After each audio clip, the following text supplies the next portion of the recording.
What's up, beautiful people? Quijano is having his chair dive in as him today because, that's just what he's doing today. He's decided that his background is good enough for this podcast because he apparently has better shit to do.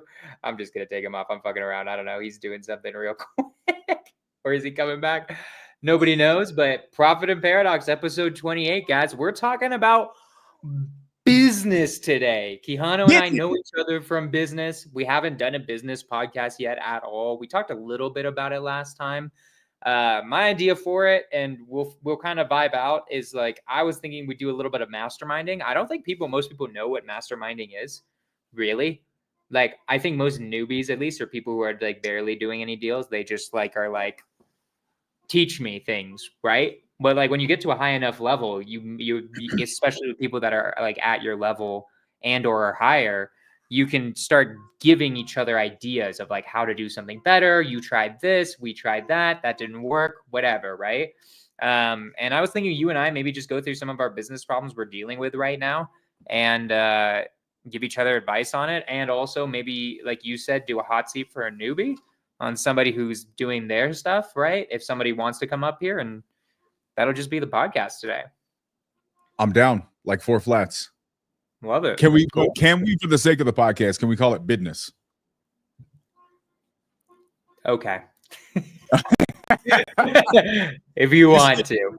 You seem less enthusiastic about this idea than I had hoped. I was debating of saying something funny back, and I'm like, I got nothing. I got nothing. Yeah. I got no jokes for that. Think about it, whatever. And then get back to me. I will, 100%. So talk about it, bro. What you got? What you got going on? So here's what I've been thinking about, right? Because I've been thinking about this all day, where I'm like, dude, my hiring process is just not right? I am hiring based off of how I think businesses hire, but I don't actually know if this is how multi-million-dollar businesses hire, right?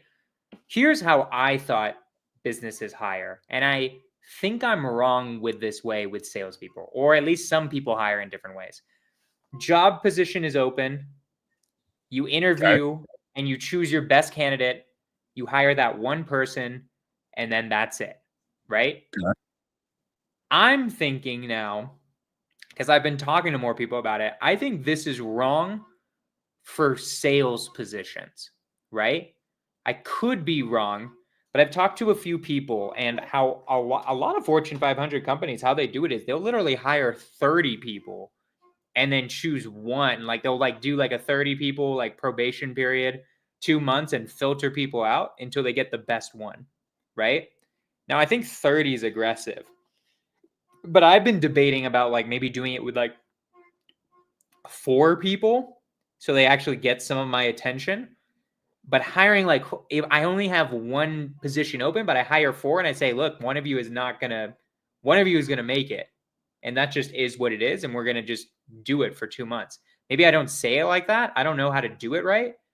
But this idea I've been pondering because I am failing too slowly with salespeople, right? I keep hiring. I need one person. Work with them because in direct to agent, I usually give people 2 to 3 months to get their first deal. And then I work with them. And then either they just don't close, they don't work out, or they close a deal, but then they're an incredibly not a culture fit for whatever reason, right? And I'm just realizing instead of me being a sweetheart and being no, they can change, whatever, blah, blah, blah, being I need to just churn through fucking people until I get some goddamn closers on my team. Just that's it. We need to quickly have a way of just filtering through 4 people and just getting the cream of the crop. It's a bit ruthless, it feels like to me, but I think this is actually how real businesses do it with salespeople a lot of the time. And I always thought that just people had one position open and they hired one person, and I think I'm wrong. And so, anywho, this is the problem I've been thinking about all day, where I'm like, dude, I need to hire 4 fucking salespeople and just let them know, look, we're on a probation. I'm choosing the best of you. Is what it is. I don't know what you think of that idea. You're smiling, so I hope you like it, or you think this is a terrible idea. It's one or the other. But what do you think? Well, here's my question for you. I guess my first question would be, what is it that you're looking for? Like, in your opinion, who do you want to hire? Who is a winning hire? And don't just say somebody who can close deals. Yeah, well, I mean, like obviously the winning hire is someone who's closing a fuck ton of deals. Like, what do you mean? Like that is the win, right? Someone who's a cultural fit, right? And someone who's able to fucking negotiate and get these deals done. Like that's really what it is in the end. I don't know. I guess what answer would you be looking for there? Well, no, here's the thing, right? Like, I'm really big on defining things. I talk about this all the time in my communities. I talk about this stuff all the time. You got to define what it is that you're looking for. You just said, of course, I want a fantastic closer. And then I said, okay, what does that look like? Well, obviously, they got to be a clay closer. They got to be a culture fit. Well, those are two different things, right? So really, in order to know that you found the right thing, you have to know what the right thing looks like. And I think a lot of the problem with people in their hiring processes starts with they don't actually know specifically what it is that they want. They might have an idea what they don't want once they see it, but that's a very reactive way to go into hiring. So I guess we should start by really defining thoroughly, or asking the question, how thoroughly have I defined what it is I want? So that way I know what it looks like when I see it. I mean, I can start naming some things off, right? Like I can define what it means to be a cultural fit, right? So they have to fit the core values that I have in my company, which is basically like incredibly appreciative of like everything. Like in terms of if any agent gives you a lead, you appreciate that. If anybody does anything in the company, you appreciate that. Even things that don't really help you that much, you appreciate that. Just internal gratitude, right? That's one thing. Another thing is, and I'm just going to say this as part of it, understanding sales, understanding negotiation, understanding how to get what you want in a negotiation, right? You're muted. What does that mean? Because that's a vague statement. I don't understand how that's vague. Someone, if I want 350, I know how to convince somebody else or show somebody else how it's valuable to them to sell this thing at 350. I don't know how that's vague. I don't know how that's vague to you. By themselves? What? They're just supposed to understand that inherently by themselves? Well, theoretically, part of that's in the training, obviously, right? Like, because that skill has to be transferred to our industry, right? But generally, some people just know how to negotiate for what they want and some don't, right? There's like there's part of that's like their personality. Certain personalities know how to, maybe not know how to negotiate, but like are willing to start with like, here's what I want, and I'm gonna go for that, right? And there are other personalities where it's very timid, right? And so since they're so timid, they're not even comfortable asking for what they want, right? I don't know how to describe it more than that. So there's a personality part to that, right? And then there's just like just knowing how to negotiate, like just having done sales before, like having some sales experience, right? Understanding generally the process at least. And then you'll be taught the specific process in my trainings, right? But I'm not being a zero, like knowing zero anything about sales. So I guess maybe another way of saying is having some sales experience or just knowing how to negotiate somewhat, right? At least. Personality, being able to negotiate, right? Certain personalities just can't negotiate. Culture fit wise, being super appreciative of everything, incredibly high morals, incredibly high ethical character, doing wholesaling without lying. I think so many do it with lying, and I'm like, stop lying. You know we're going to wholesale this. Stop saying we might wholesale this. Be like, hey, it is incredibly likely we're going to wholesale this, Mr. Agent, right? Things like that, and being able to work through that. And that is the main things that I look for, right? Is like, do you have some sales experience? Are you a high moral, ethical character? And do you actually want to be here, right? Because certain people have all these things and then they don't really want to be at my company for whatever reason, whether it's personal or whatever, or they just don't like real estate, or I don't know. There's many different reasons why they don't want to be at a specific company. But that's like what I'm looking for in more detail, I guess, if that makes sense.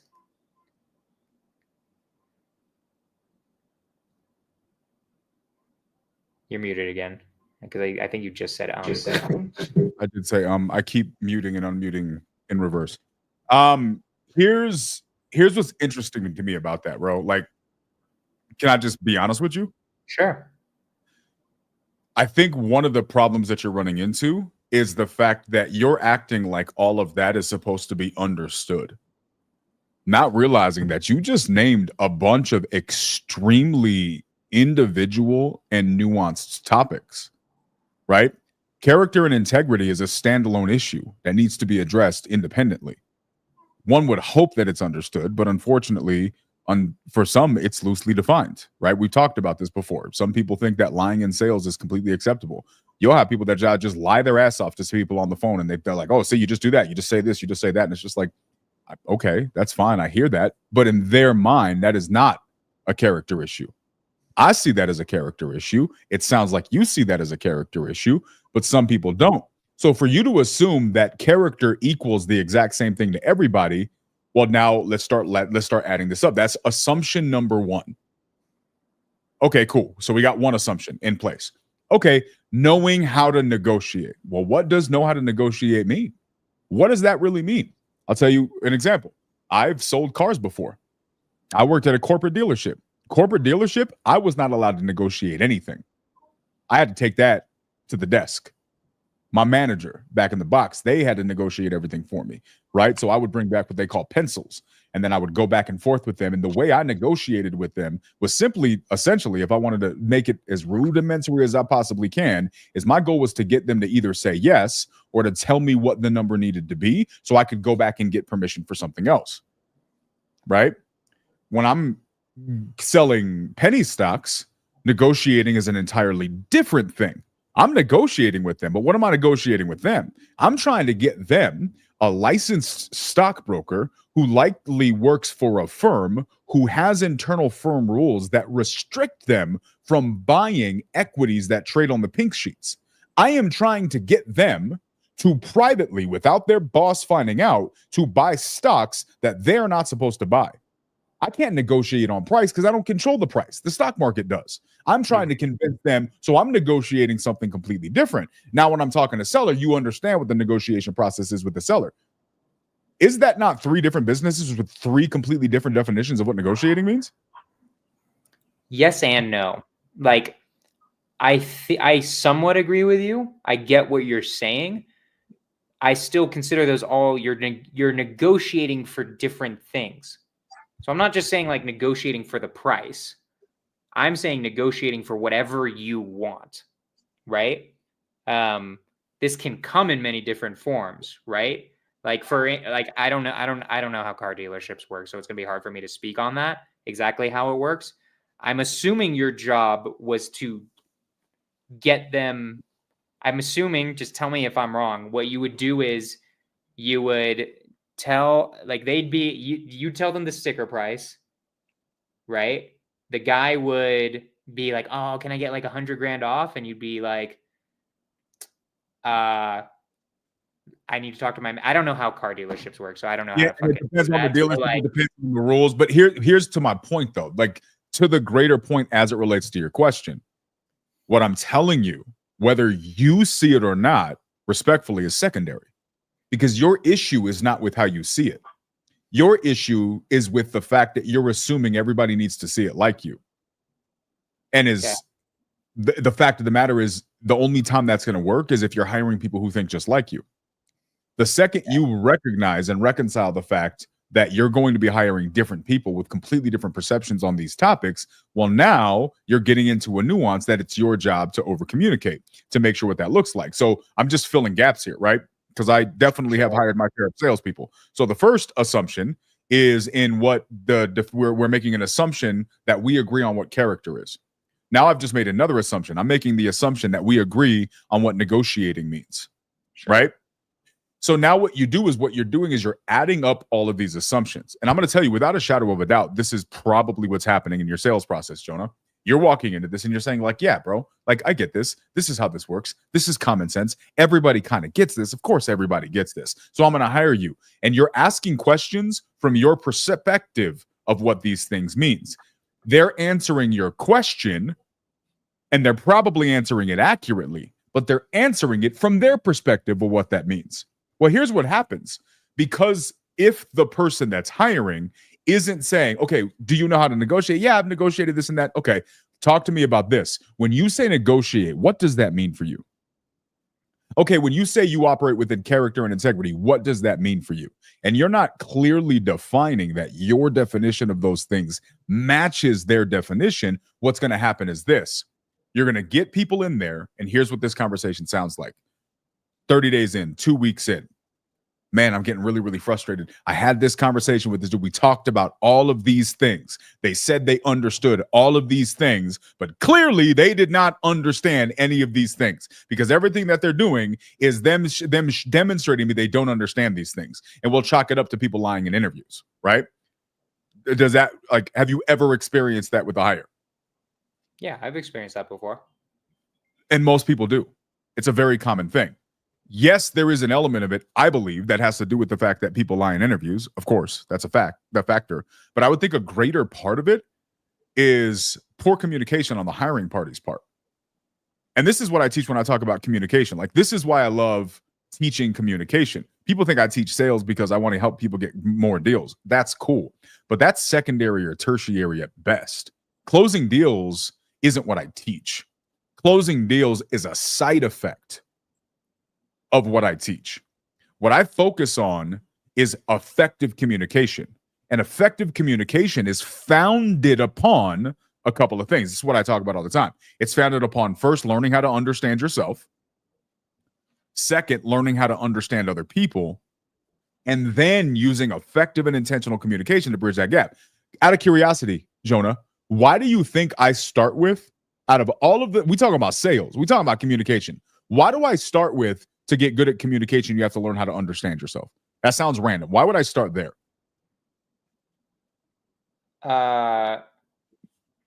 Because the way you're going to communicate is going to depend on who you are. 1,000,000%. And all of your habits, your propensities, your filters, your worldview, all of those things. Sure. Here's the problem. That is less relevant if I'm speaking to people who are just like me, because what's assumed and what's understood will also be assumed and understood most likely by the party I'm speaking with.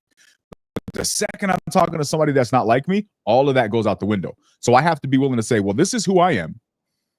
And now that I understand who I am now prepared to know what I need to pivot to effectively bridge the gap to, okay, now there's step two. Who am I speaking with? Well, now that we understand why it's important to understand the type of person we're talking to, right? Like, I'm quite sure you understand that.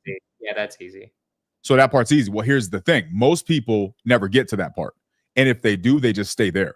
Well, here's the thing. You're never going to effectively navigate understanding other people if you don't first understand the thing that's about yourself that's hindering you from effectively communicating with them. So if I'm from New Jersey and I talk like a guy from Jersey and I'm talking to some old lady from the South, I clearly am going to have a gap. Sure. And it doesn't matter how much I understand them. If I'm not willing to nuance the things about me that hinder the effective communication, I'm just going to end up saying, yeah, I just am what I am. I said it. They didn't get it. I don't know what's wrong with them. I'm going to find somebody more like me. We can control how far we want to take that. So what I would argue is, when we're doing the hiring, my personal opinion is, if you want to be an effective communicator, right? Now there's parameters to this. There is a point where you can't do all the work, but from an entry level, if you want to be an effective communicator, you have to realize it is on me to make sure that the message is delivered. And if the message wasn't delivered effectively, they didn't understand me, I have to be willing to take it on myself and say, what did I not communicate effectively for them to understand this? And I would argue, bro, like just the way you described your hiring process, the questions and the things that are important to you, I really wonder if your core values, your opinion on sales and negotiations, I wonder if you're communicating from a place of, yeah, we all understand what this means, instead of over communicating what you think it means to make sure that their definition matches yours. So that way, when you call them to the carpet, like, yo, we had a conversation about this, there is no discrepancy. You know what I mean? No, I do that. I do that in the one-on-ones where I'll be like, look, you submitted these calls. I reviewed them. Like, why did you, look, remember our core values? Like, don't be insanely appreciative. Like, I didn't really hear the appreciation in this call. In this call, all I heard was, they sent you a shit lead and you said, okay, can't do anything with that. Bye. Right. Like, it's like, no, but like, appreciate them. This is a relationship building business. You got to remember to do that. Remember to stick to these core values. Right. So I would say I think I'm good at communicating the ideas. What I'm really, because there are people who don't understand, and then there are people who understand but like just don't care, right? But they'll say the same thing anyways because they want a fucking job, right? Yeah. So here, I mean, just in my head, it's like I feel like, and maybe I could become better. Obviously, I could become better, but it's about 1 in 3 act managers that I hire ends up working out, where they like actually make a fuck ton of money, right? That's been about the ratio, right?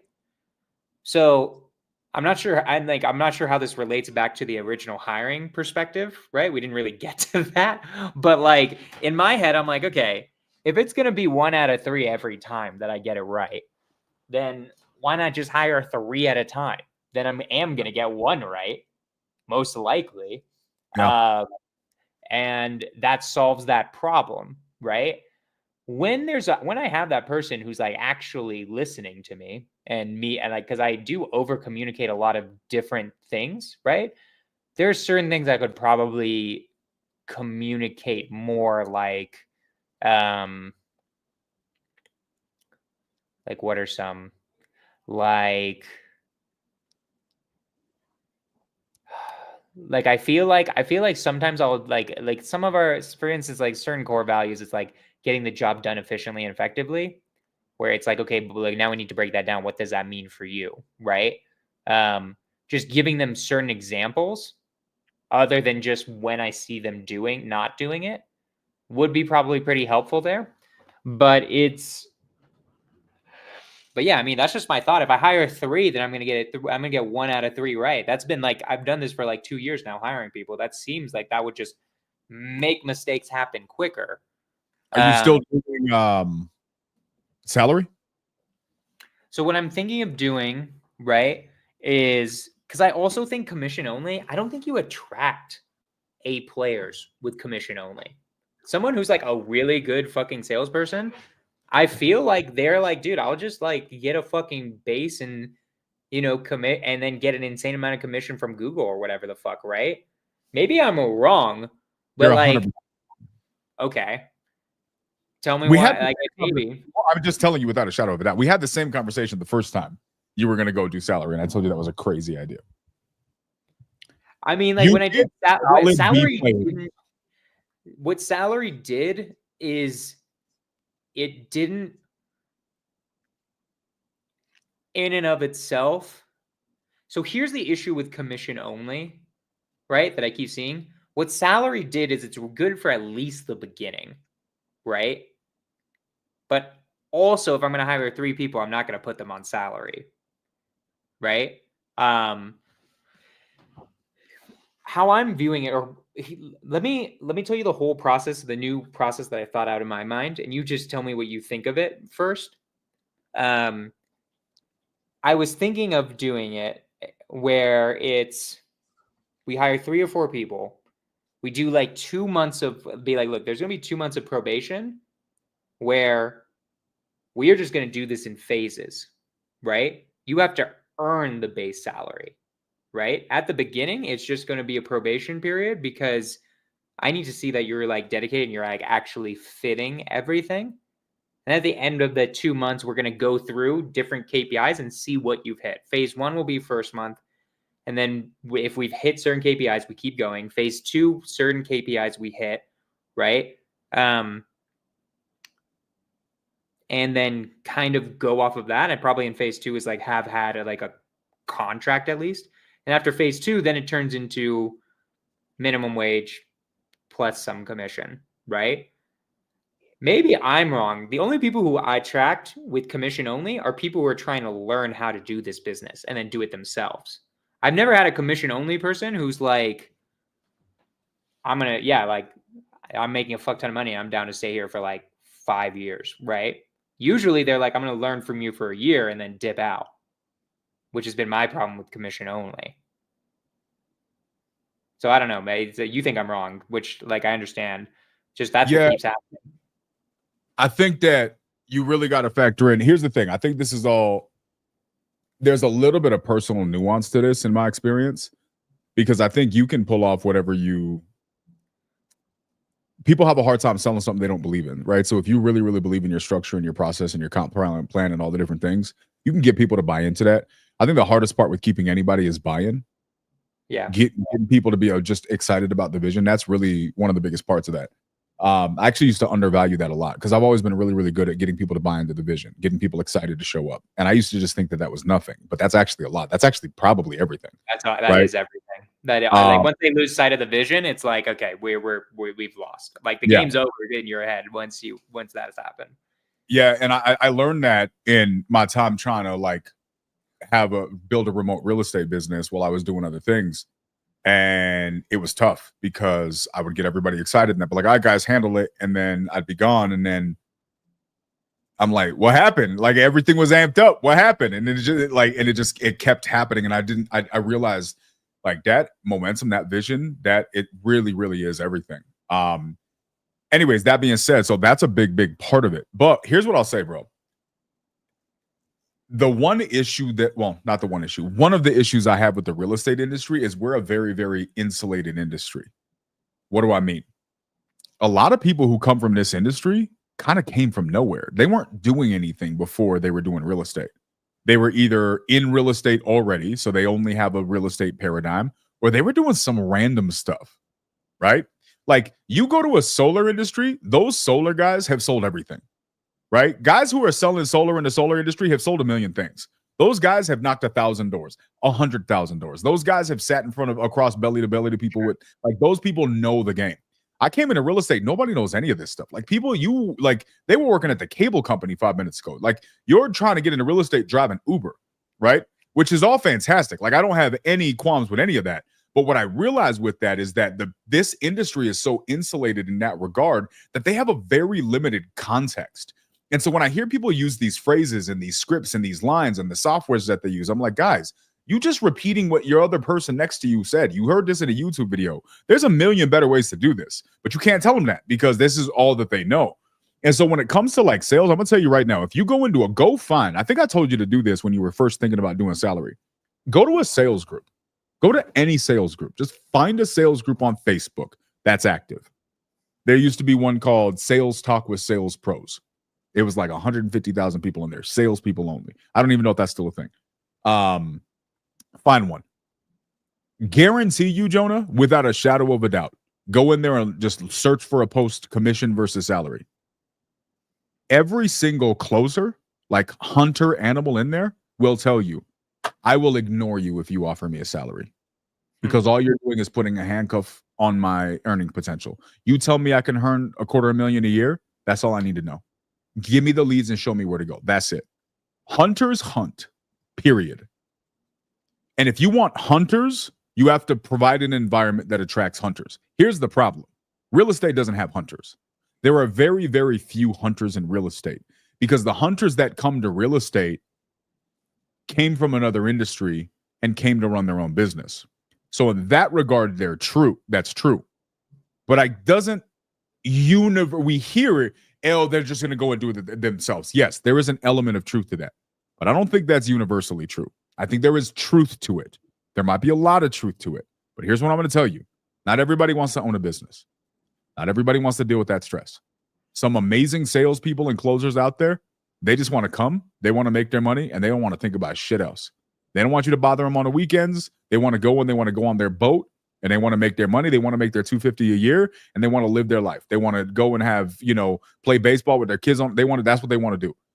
Anybody who tells me that those people don't exist is lying. I'm sorry. Now, it may be harder to find in real estate, but real estate's a very small industry, arguably one of the smaller industries. It just happens to be one of the ones you can make a lot of money in. But one could say that solar is probably just as big as real estate is. You know what I mean? I know people who have been salespeople. I got a buddy of mine, right? This guy, I've known him for years. He does sales. He's bounced around to a bunch of different sales gigs, as a lot of salespeople do. and he found a gig that he loves, right? And he's crushing it. Like, he's number one. And like, I don't know, I think he did like $1 million or $2 million last year. Number two did like $500,000. Like, he's like 3x everybody else. You think this dude's trying to like go and work 15 hours a day running his own thing? Hell no, he's not. Not at all. Not even for 1 second. You know what I mean? So there are hunters that are out there, bro. You just got to find them. You're looking in the wrong place. You're just looking in real estate. Well, the problem is everybody who found real estate found it because they wanted to work for themselves. Here's the other problem. Most of those people found it because they want financial freedom from a job that never required them to have sales skills. Right. So your pool is wrong, bro. Like, you're grading yourself off of the pool you've had to work with, and I don't think it's the appropriate. Well, I mean, it's not just real estate. I mean, I've been hiring people from Indeed. It's not like I'm just hiring from the communities or anything like that, right? Okay. Like I have hired people from Indeed and these places, right? Do you don't like the hiring 3 people at a time? There's something you don't like about it. I don't have a problem. No. I don't have a problem with that. I think there is something to say 100%. With like a boot camp style approach. That part, dude, you can get creative as hell. I don't know. I've never tested that in real estate. I can't say what works, right? When we run call centers, dude, a call center is a revolving door. You have hiring every week. It's a thing. Every week you're hiring people because every week people are leaving. The attrition rate's crazy high. So there's a lot of sales industries that it just is a revolving door. I think do you think real estate's like that? I feel like real estate is a little bit like that, and I haven't been treating it like that. Maybe I'm wrong. Salespeople are like that. Right. Salespeople is hurting cats, bro. I'm talking to a guy that's been a salesperson for a lot of my life, bro. It's hurting cats. Like, look at us trying to collaborate and connect on a simple, like, it's hurting cats, bro. It just is what it is. This is the nature of our personality type. Like, we're extremely difficult to kind of nail down. So creating an environment that does that, it's tough, right? So you got to create mechanisms that work for you that you can keep up with. You want to know something I wanted to do that was fun? I almost did it. If I can find a way I do it, I will. So I told you I did penny stocks. When I first got into real estate, I was going to partner with a buddy of mine who I told him I was in Florida. And he was like, hey, bro, I got this contract potentially to work this deal, like a market deal, like running a stock. He's like, would you partner with me on it? I'm like, yeah, here's the only issue. I'm getting ready to start this real estate thing. But how about we just both partner? And you know, one of the things that made me most excited about it, Jonah? What? Every person that was going to work on an acquisitions team for my real estate company was going to have to do calls for 2 weeks in the stock market. Do you know why? I don't know. Tell me why that made you excited. Because they're going to realize what actual getting punched in the face feels like, what actual hard sales feels like. If you think closing a seller is hard, you've never sold something difficult. No, I 100% agree. I feel like real estate is so much easier than like most industries. Like I use the door. You know what I like? Sorry, I'm interrupting you. You keep going. No, go ahead. No, go ahead. Like I door knocked, and what I did, and you're gonna be like, wow, classic. I door knocked and got people to like donate to super liberal causes like saving bees and shit like that, right? And bees? Bees were going extinct, dude, like 5 years ago. And bees are a huge part of the ecosystem. Like, we would have been kind of fucked with a lot of our agriculture without bees. Anywho, so I literally was selling nothing. I was just selling feelings because I was like soliciting donations. And that was way fucking harder than talking to a seller, in my opinion. Not as hard as, I feel like it's equivalently as hard as cold calling. Like when I was cold calling, right? Because people would just cuss you out, whatever. That felt similar. But in terms of like, but yeah, anyways, I just agree. More or less. Yeah. Real estate, what we do here, this is maybe the second easiest thing I've ever sold. I mean, it is. The easiest one was water filtration systems in the house. I had like an 85-90% closing ratio. I closed everything. The only people they just needed it. Well, not only because they just kind of needed it. It was just an easy thing to sell. It kind of sold itself. I was decent, right? You're in people's houses. I was just really good at that environment, getting people's houses, making people feel like me. I had just learned Spanish. So I had never actually, hey, what's going on, brother? I had never actually, I just learned Spanish. I learned Spanish like 9 months beforehand, so I was still learning. They're like, hey, we need a Spanish salesperson. I was like, screw it, throw me in there. Got it. So I was like, I would Como walk in. estamos, amigos?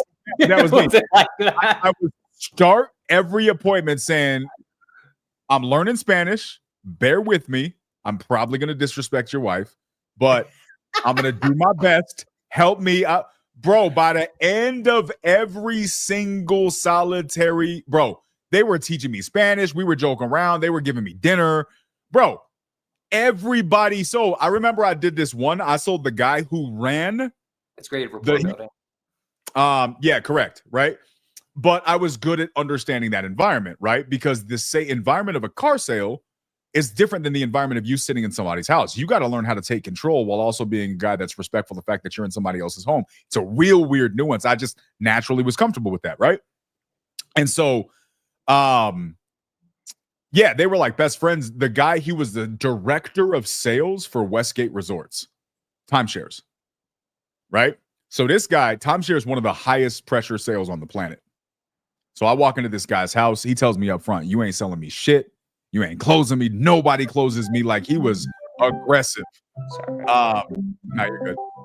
Imagine just getting a Discord call in the middle of a podcast. Sorry. Nah, it's all good, man. Is it a booty call?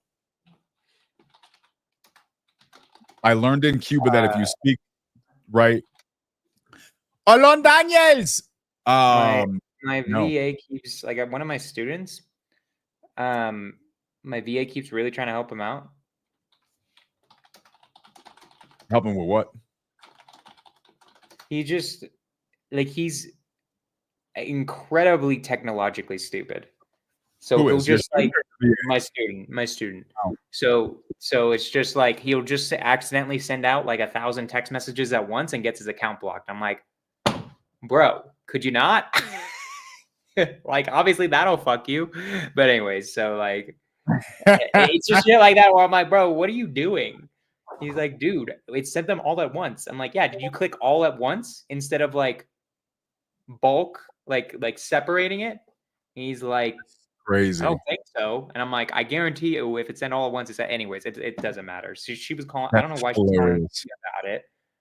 Just wondering if you do anything with Simple Send directly. No, you guys fix it. I'm not doing shit. What do you mean?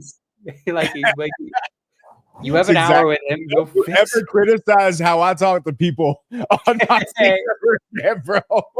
I'm on a goddamn podcast right now. Like, I gotta tell her I'm on a podcast. Stop asking stupid questions. Figure it out. Yeah, like what? Like, I mean, just like, anyways, it's like I'm wondering if you do anything directly with Simple Send. It's like, no, I'm an owner of the company. That doesn't mean I'm gonna just every single time bail you out if you fuck up the system. You know. Anyways, completely derailed from what we're doing. No, you're good. You're good. So I'm in this house, right? This was like 2006, dude. 2005. Just to give you a context of how long ago this was, right? How old were you in 2006? I was in 6th grade. I can't stand you. I cannot. I was in 6th grade when you were doing this was happening. I hate you so much. At this point, I'm like the regional manager, right? But I'm still doing in-house meetings, and it was like Central Florida, from like Tampa to Orlando, right? Was the region, so a decent size. And I'm in this house. Imagine questioning my opinion on sales when I was doing this when you were 14. Or no, when you were 4. Sorry, I can't even math. Wait, well, I haven't been questioning you on sales. Are you talking about me, or are you talking about someone else? I'm just talking shit. Okay. I think you're a great salesperson. What do you mean? I'm like, I'm listening intently. I practice daily. Now, so all jokes aside, so I'm in this house, and he tells me up front, "Nah, you ain't selling me nothing. Can't nobody sell me nothing." I'm like, "All right, pumpkin." So I go through the whole entire thing. Like those guys are so easy to close.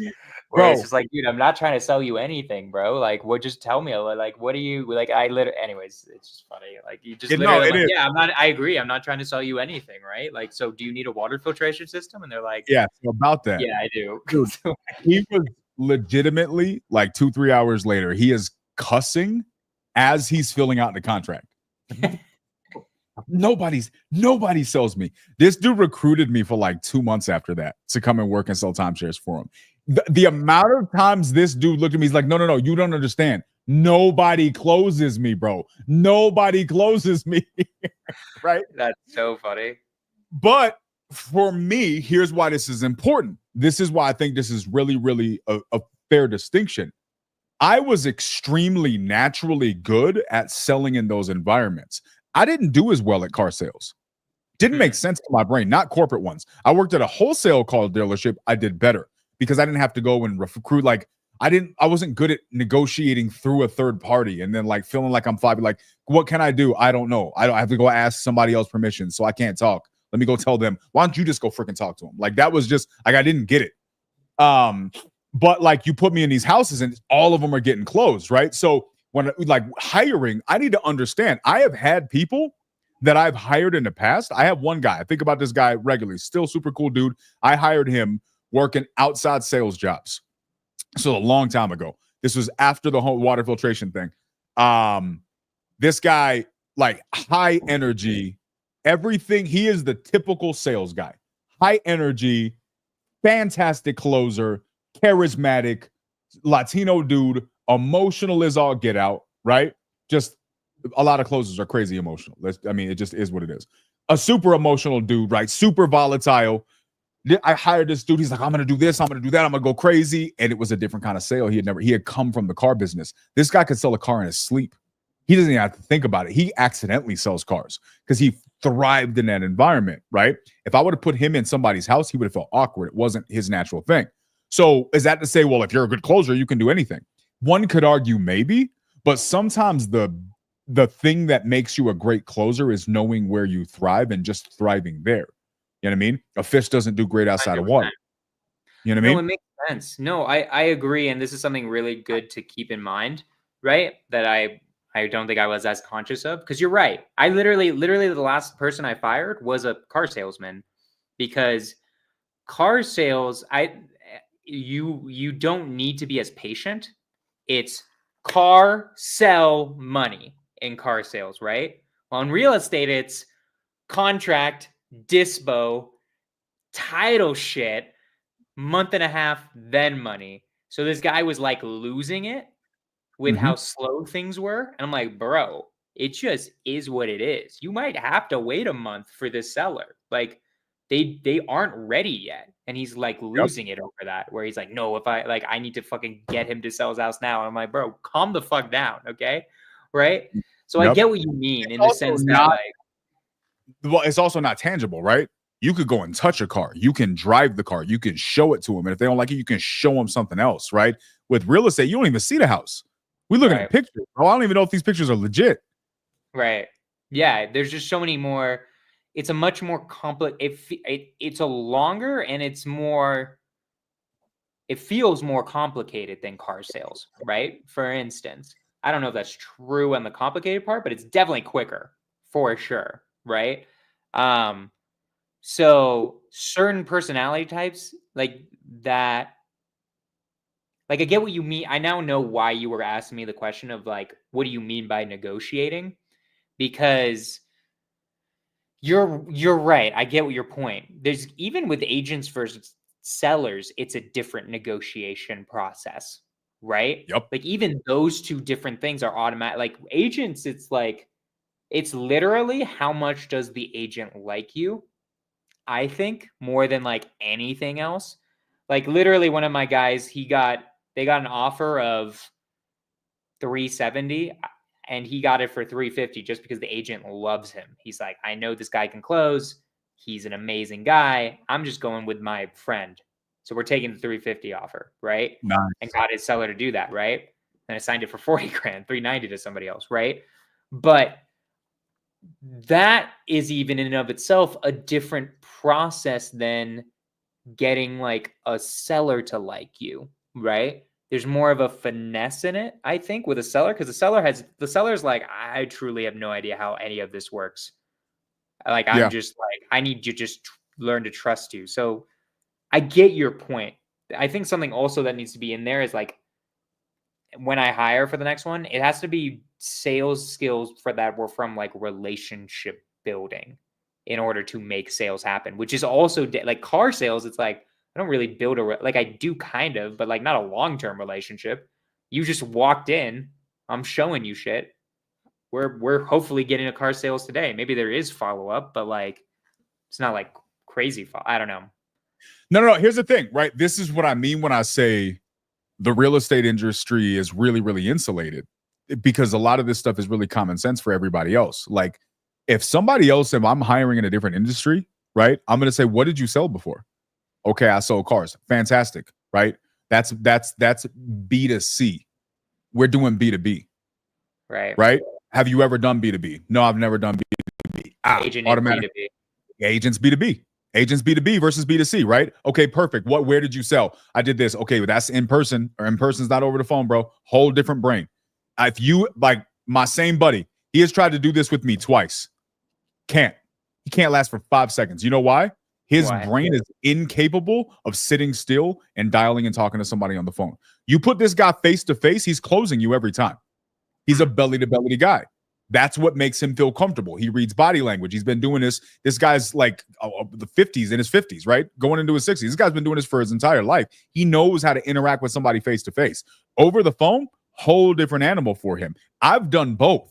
So I'm very comfortable with both. Not everybody is. So you might take somebody who's been fantastic in person, but then you put them on the phone. Dude, they may be a brand. If you tell me I've been doing sales for 10 years in person and you put them on the phone, expect a new salesperson. They will not realize that this is not the same thing.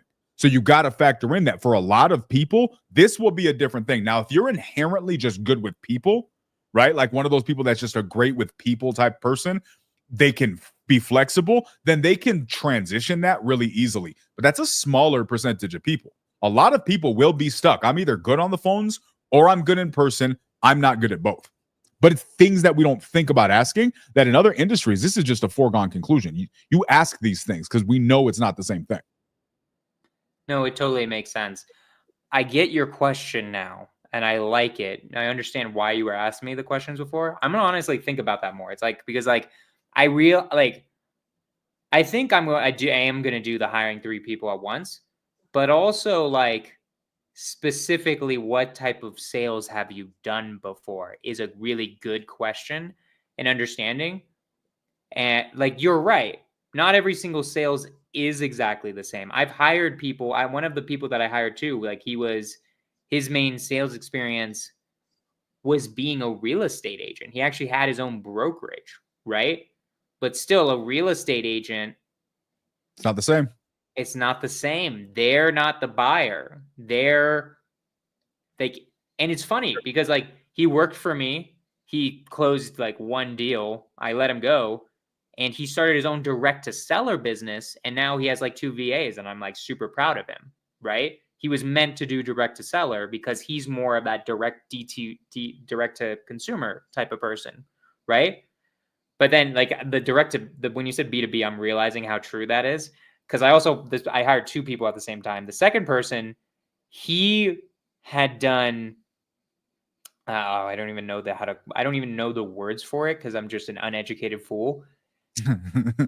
Banking high value client type of sales, where he's getting like from what I remember, what he used to do or how I understood it was he would get rich people it wasn't investment banking because it sounds like investment banking, but it was getting rich people. It's like wealth management. Yeah. It's like getting rich people to invest in shit, right? Mm-hmm. Getting them to trust him to invest in the right things, which is like kind of sales. He's like Series 7 when he worked for like Wells Fargo or whatever on the back end, and he just called their leads.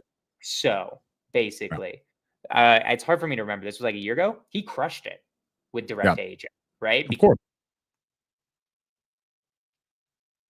Did we lose Jonah? Guys? Can you guys? Because he understands how to build relationships. All right, I disappeared for a second. Am I back? You're back, but you're delayed. Talk again. Hello, bro. You crazy? You're mad. Like it's your 3 seconds. God, fuck me. I'll be right back. Hold on. Yo, guys, what we're gonna do? Here's what we're gonna do. We're gonna start a GoFundMe for Jonah's internet.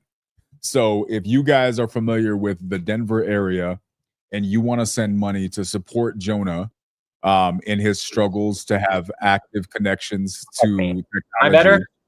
now you're better. Well, I'm trying to launch a GoFundMe for you, bro. I was spitting. I have fucking 1,000 megabyte per second internet. It's horseshit right now. Like, I don't understand what the hell is going on. Like, do I need like? It's so fucking. Yeah, but that's download, bro. Unless you got fiber, your upload's like 35, 40, pumpkin. Maybe that's the issue. I don't know. I don't fucking know, dude. I'm just sorry, super annoying. But anyways, yeah, like this is clicking in my brain, like because I'm thinking of my past salespeople who's been successful and who hasn't. And I'm like, that's 100% it. Different sales is different things. So, anyways, my that makes sense. issue is I've always tried to hire because I wanted to help and support communities when I was building teams. I always tried to support from in the community, and I knew what it was going to bring. Transient people who weren't focused, who didn't have experience, right? And that gets you exactly what it gets you, right? This is not a surprise.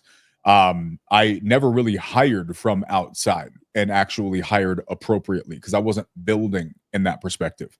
But you are. So these are definitely the questions that you need to ask. And yeah, dude, it's always going to be a revolving door. You just have to plan for that. If you find 5 people that just crush, I would consider yourself fortunate because that's just not usually how it works. Can it happen? Absolutely. Right now, that's going to come down to your leadership skills, how well you build culture, how good you are at people seeing a vision and making them feel like, okay, what's going on here? I love the idea of you hiring multiple. There's a million ways to do that. This is why what I wanted to do is I wanted to do like we're doing classes of hires. We hired 10 people. You're spending 2 weeks. You're selling penny stocks. That's what you're doing. You're going to learn how to sell penny stocks for one reason and one reason only, to realize what getting punched in the face feels like. So that way, when you just have them cold call sellers or cold call like a vacant list. Because it doesn't, that's useless. You're going to spend 80% of your time not talking to anybody. That's good to get through the grind of not having conversations, but that's only one part of the business. The nerves of knowing how to do the takeaway and push through and have the hard conversations and ask the hard things and not be scared about losing it because you're scared you're going to make somebody mad. That's where most people lose it. 80% of people in real estate who get past the I'm willing to make the phone calls and get stuck in I'm afraid to ask the hard questions and I can't close deals, it's because of that. They don't feel comfortable asking the hard questions. They get scared. The video that you watched that we're about to release that you saw today, it was that guy, if you watch the full video, that was a short from the main video. We had to do a role play. He gave me 2 versions of the role play. One version sucked so bad, right? I say this in the video. I don't hold back with my people. But why? He was trying his best to be so nice. He was like, but what if I hurt their feelings? I'm like, bro, that's not how it works, dude. Like, yeah. No, but here's the thing. Like, a lot of times, a bad truth is always better than a good lie, but we don't realize that. So when you get into an environment where you have no choice, bro, like I've said this before. I don't know if I've said this to you. I've said this before. But I remember this one guy. His name was Joe Vaccaro, if I recall correctly. He was a trader in New York City. He worked the trading desk.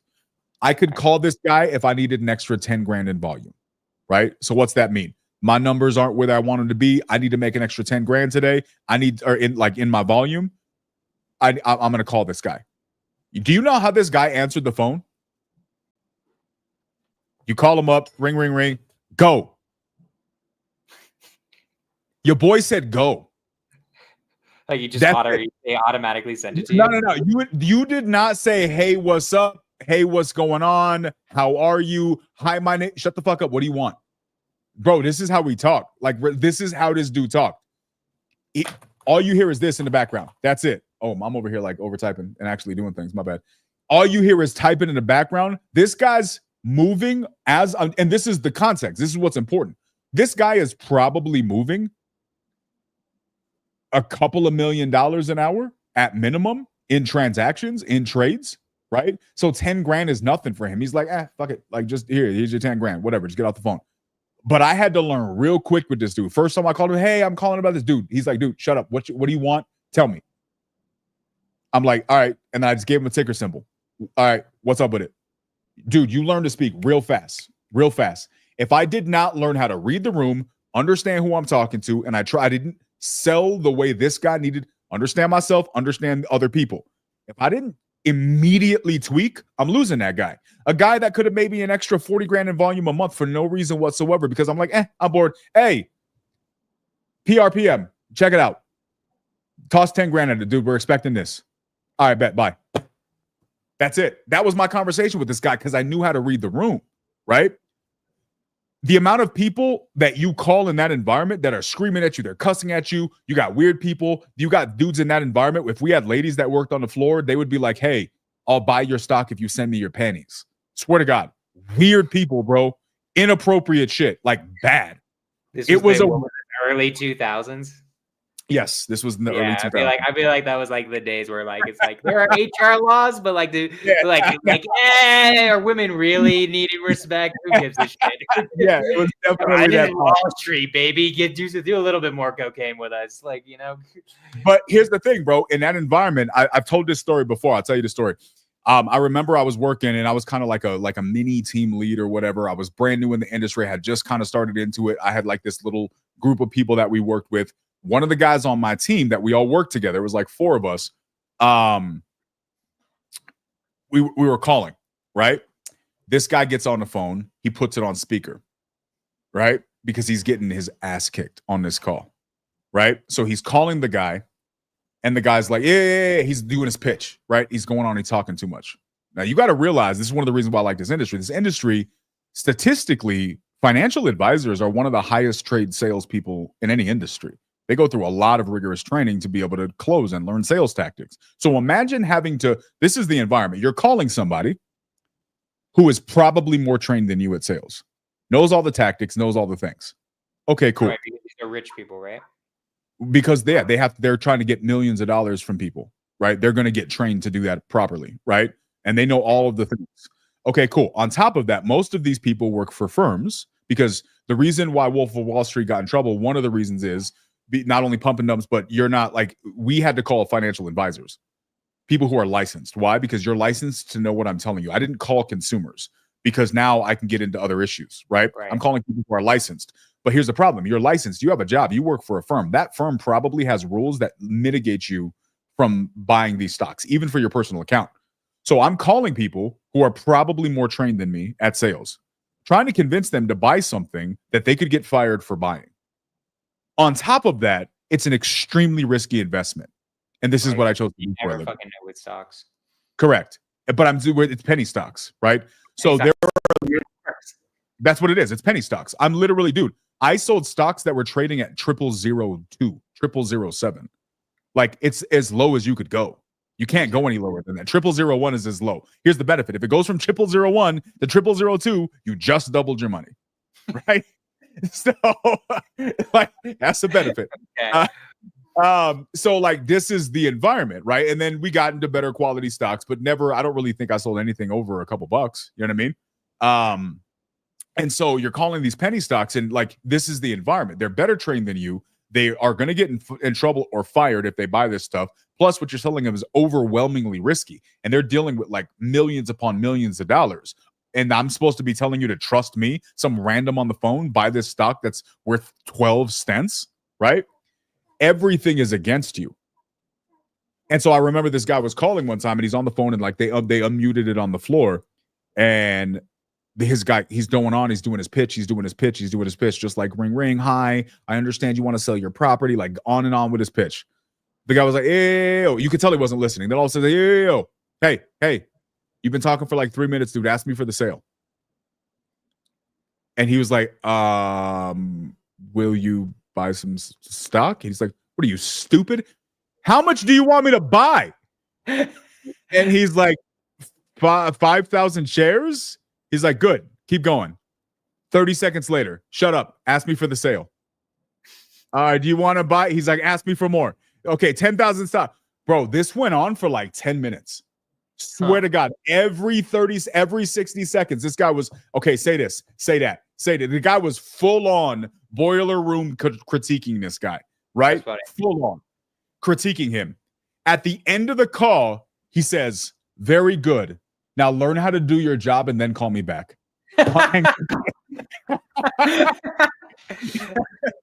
So That's I so said, funny.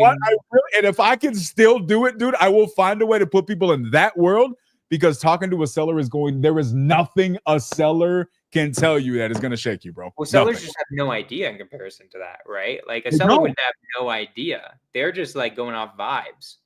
Yeah, that's Literally. it. Do they like you? Do they trust you? Can you help them? And then now here's another issue, which I don't understand this one of the biggest things I teach right now. People don't get this, but there is an element in what we're doing in real estate right now that didn't exist a few years ago. Do you know what it is? AI? I don't fucking No, know. no. And it's arguably the biggest objection that nobody's learning to overcome. They're getting called by 1,000 people. So Right. now the biggest issue is, do you sound different? Do you stand out? Or do you sound like every other pleb offering the same crap that everybody else is offering? So not only do you have to, yeah. This is important. I mean, like there's a reason why like I'm like very insistent with my everyone. There's a reason why I do the tool and the tool belt line. I don't know if you know my tool and the tool belt line, where I'm just but basically like when they're doing their intro call every single time with an agent, every single time, because I already know this is a problem for agents too, right? Like everybody's fucking calling agents all the time. They like probably 6 out of 10 agents start with like, look, I get like literally 3 of these calls a day. And then I'm immediately like, I totally understand. Just want you to let you know, my name's Jonah. I'm a real estate investor. Do everything, buy and holds, fix and flips, wholesaling. I've done an Airbnb before. But what I do better than anybody else is solve sellers' problems. That's what is my specialty. So if you ever come across one where it's in foreclosure, hoarder house, no equity, whatever it might be, my goal is to be the tool in your tool belt I use to solve that problem. I can do the whole vacant fixer bullshit, but I'm not different than anyone else on those. So which ones of those do you know now, right? That's literally like, because I've recognized this problem like a long time ago, as when people were telling me, like, how am I going to sound any fucking different than anybody else? And it's like, I'm trying to solve sellers' problems. Tell me, because the people who they work with, the agents work with, right?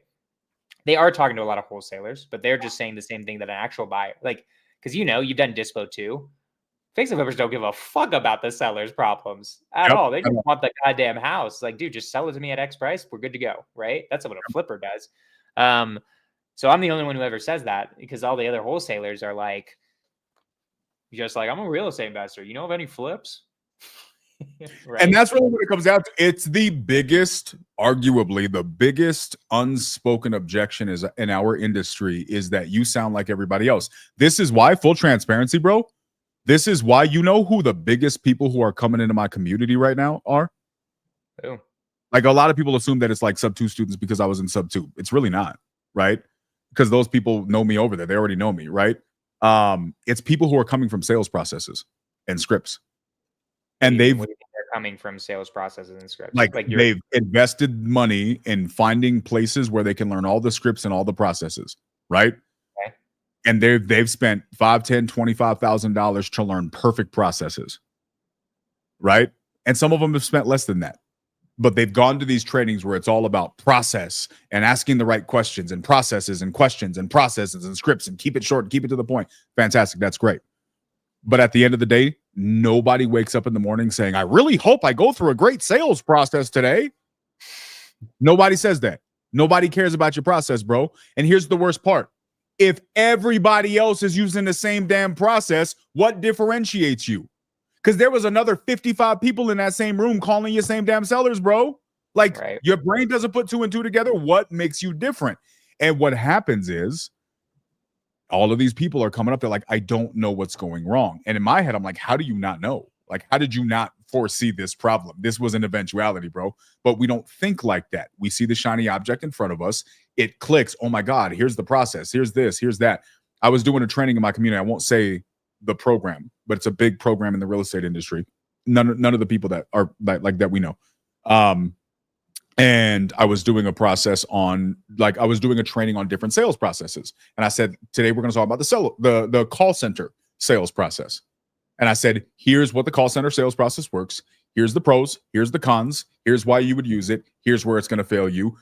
Depending on your business model, you might want to use this. And here's all the benefits, right? I start live. I'm like, here's what it works. And I start typing up a script live, typing up the thing as we speak. I'm going through the whole entire thing. I'm explaining how it works. I'm explaining all of the things. At the end, somebody who was in this other program was like, dude, do you realize that you just literally created the X program verbatim? I'm like, no, I had no idea. Right? He's like, dude, what do you mean, like Twitter's program? No, not X. I'm just I'm removing the name of the program. Oh, gotcha. Right? He was like, yeah, this program, you just literally typed their script almost word for word. He was like, I was like, no, dude, I'm not in that program. I don't know anything about what they do. But here's what I know. There are a couple of companies in this industry who came from the call center industry and are crushing, because the call center industry has some really unique principles that work very well for what we do. It has its fallbacks, it has its shortcomings, but it also has its strengths, right? I just happen to know that. The problem is the same thing I told you earlier. Real estate's insulated. These people ain't never done this before. So they hear somebody with a call center script. They're like, oh my God. The first time I heard somebody said, here's your approval number. Every timeshare resale company on the planet uses that. I used to sell vacation packages. I'm telling you, bro, I've been in the game. You ever gone to a vacation and done like a timeshare tour? Bro, it's a hack. If you ever want to go, I'm gonna tell you right now, this is a hack. If you want to go to a dope ass resort and save 50%, find one that also has a timeshare, right? We did this a couple years back for my 40th birthday. That's like 4 years ago, 3 years ago. How old am I? Sure. Anyways, so we went to Mexico, and this resort we were staying at, really, really good. We found out that it was a timeshare. I was like, bro, like Yvonne didn't know this. I knew this because I worked in this industry. I was like, find their vacation sales line. We found their vacation sales line. We got the whole vacation at like 40% of the price than what we would have had to pay online. We just had to agree to go on a 90-minute tour, right? Now, the 90-minute tour ended up taking longer. It usually does. But that's it, right? So those offices, you call those lines, and what's their job? Their job is to sell you, okay, we're going to do this, and here's all the package. And then they have like 74 drops that they can do if you keep negotiating. And then what they say, hey, okay, let me put you on hold. Let me get you an approval number. And then you go over there to that department. Bro, it's the same thing. And so when I start hearing people do this in the real estate industry, I'm like, you have got to be joking me, bro. Like, and you got people losing their minds like, oh my God, this is so fire. I'm like, dude, no, it's not. This is the simplest thing on the planet. But they thought it was fire because it was new. And here's the thing, it was. Why? Because none of the sellers were hearing that. That was new to the sellers. It was a new line. It stood out. And so, of course, it worked for a season. But now when everybody's using it, it gets played out. And now it stops working as effectively. And this is the issue when you chase the shiny red lights of tactics and takeaways and processes and scripts. All of those things will fail you. But there's one thing that will always work and never, ever, ever, ever go out of style. You know what it is? Guess. PPC. PPC, no. Hell no. What are you talking about? I don't know. Communicating, just like being a real fucking human. I don't know, dude. No, that's the answer, dude. Okay. Understanding who you're talking to. Here's the thing. Nobody wakes up saying, I hope I go through a sales process that was really, really good. But you know what they do say? Everybody, whether they say it verbally or not, everybody wakes up wanting to be understood. Everybody wants to feel heard. And I've said this a million times. I'm going to say it a million times more. When you can provide that for a seller, they're not going to want to talk to anybody else because you provided them something that nobody else did. Everybody's asking them what has them interested in selling. Everybody's asking them how long it's been since they replaced their roof, right? When you can make them feel heard, like you're solving their problems. That's why one of my students who literally did $300,000 last week. Pretty sick. Yeah. And one of the stories from those things, the lady was like, I just want to thank you. You sounded like nobody else. Everybody else sounded like a vulture who was circling. You're the only person that took time to let me feel heard and to actually help me. And that meant so much to her. It meant so much to me because this is what I'm driving home. This is the part that people are losing. And if you can learn how to understand people, you are permanently going to stand out because nobody's taking the time to do that. And at the end of the day, no one's ever going to get tired of that. It makes sense. No, I totally understand it. Like that 100% makes sense in the sense that That's just what works in the end in general, right? Like, it's like, are you, like, I tell this to, my salespeople usually don't have this problem, but for instance, like I have my VAs, like, kind of respond as them to like texts that don't really, no, actually my salespeople do this too, right? Like I'll listen to a call. I'm like, okay, you went way too much into the script.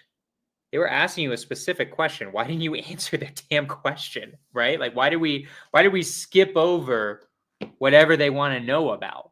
Right? Like, to answer the question and then tell them about whatever, right? You can't just be a robot about it.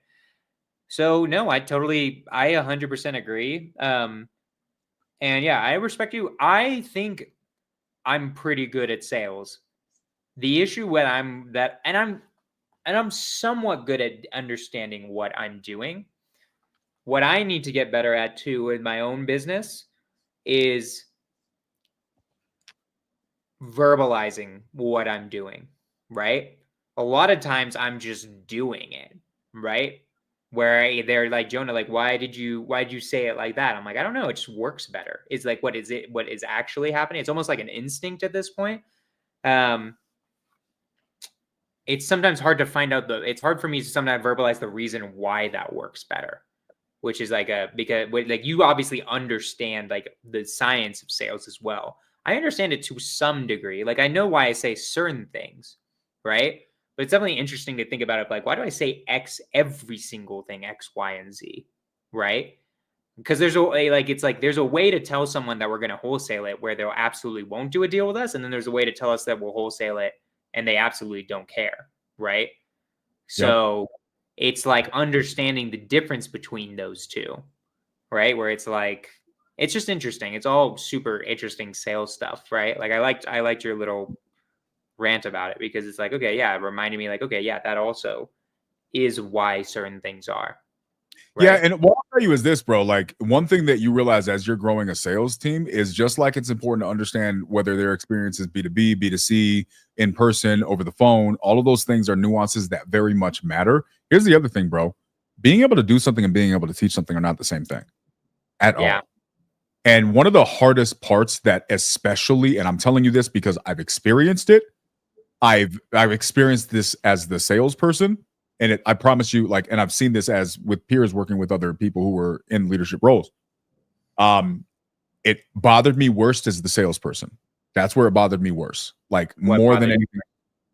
This having a sales manager who understood how to do it, didn't understand how to teach it, and then got frustrated because I didn't just get it. They were failing as a leader, but still holding me to the standard of filling the gap they weren't skilled enough to fill. And that wasn't my role, it was theirs.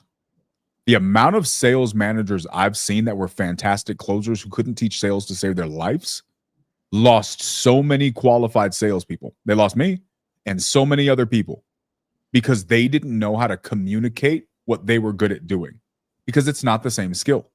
Or if they couldn't communicate it, they weren't self-aware enough to recognize that it's my job, because what they did is maybe, and I don't know, maybe to a certain degree, what you were doing at the beginning. They were like, well, I'm hiring people and I don't get it. I just want them to get it. Like I'm saying it like you said you get it, like get it, right? Bro, this is a very, very, very common problem for people who are in management in the sales world. Just get it, bro. Just get it. That's not how humans are built. And bro, the amount of times I'm like, dude, just communicate. If they weren't So self-aware enough, how do you solve that, right? Because like how I've solved it is I've realized I just have to say the same thing over and over again and not get frustrated, and that's okay, right? You just have to over communicate whatever is the problem, right? that's That definitely a that's like solution. how that's how I've been doing it, where it's like, hey man, like appreciation. Remember, he's like, yes. I'll wait a week. Stops doing the appreciation. I'm like, hey man, appreciation. What are we doing? Right? Remember that? That's the only way that I like know how to overcome. Because like I've been a salesperson a lot. Owning my own business is the first time I've ever been a manager of people ever in my entire life. Right? So I think I'm okay at it, but I definitely could be better. What is like the main? What is like what do you wish, or what do you feel like sales managers don't do? Like, how do you communicate the sales process, I guess? Or is like, what are your tips on that? Because I feel like you've been a sales manager way longer than I have. And you've also been a closer longer than I have, but I feel very confident as a closer. And I feel somewhat confident as a sales manager. I mean, I've trained people to close hundreds of thousands of dollars worth of wholesale deals. It's not like I'm a newbie, but Yeah. I also, I love hearing other people's opinions on how to do that. Yeah, honestly, dude, like I feel like your vibe is always going to be a good enough. You're going to be a good dude. You're going to create an environment people want to be there. I think that just like any other really high visionary, like we don't always have the biggest patience when it comes to certain things. That's going to come across like, and that's just something we got to learn how to temper. Yeah, always yeah, and that's just a journey. That's not a sprint, bro. That's a marathon. I mean, that just is what that is.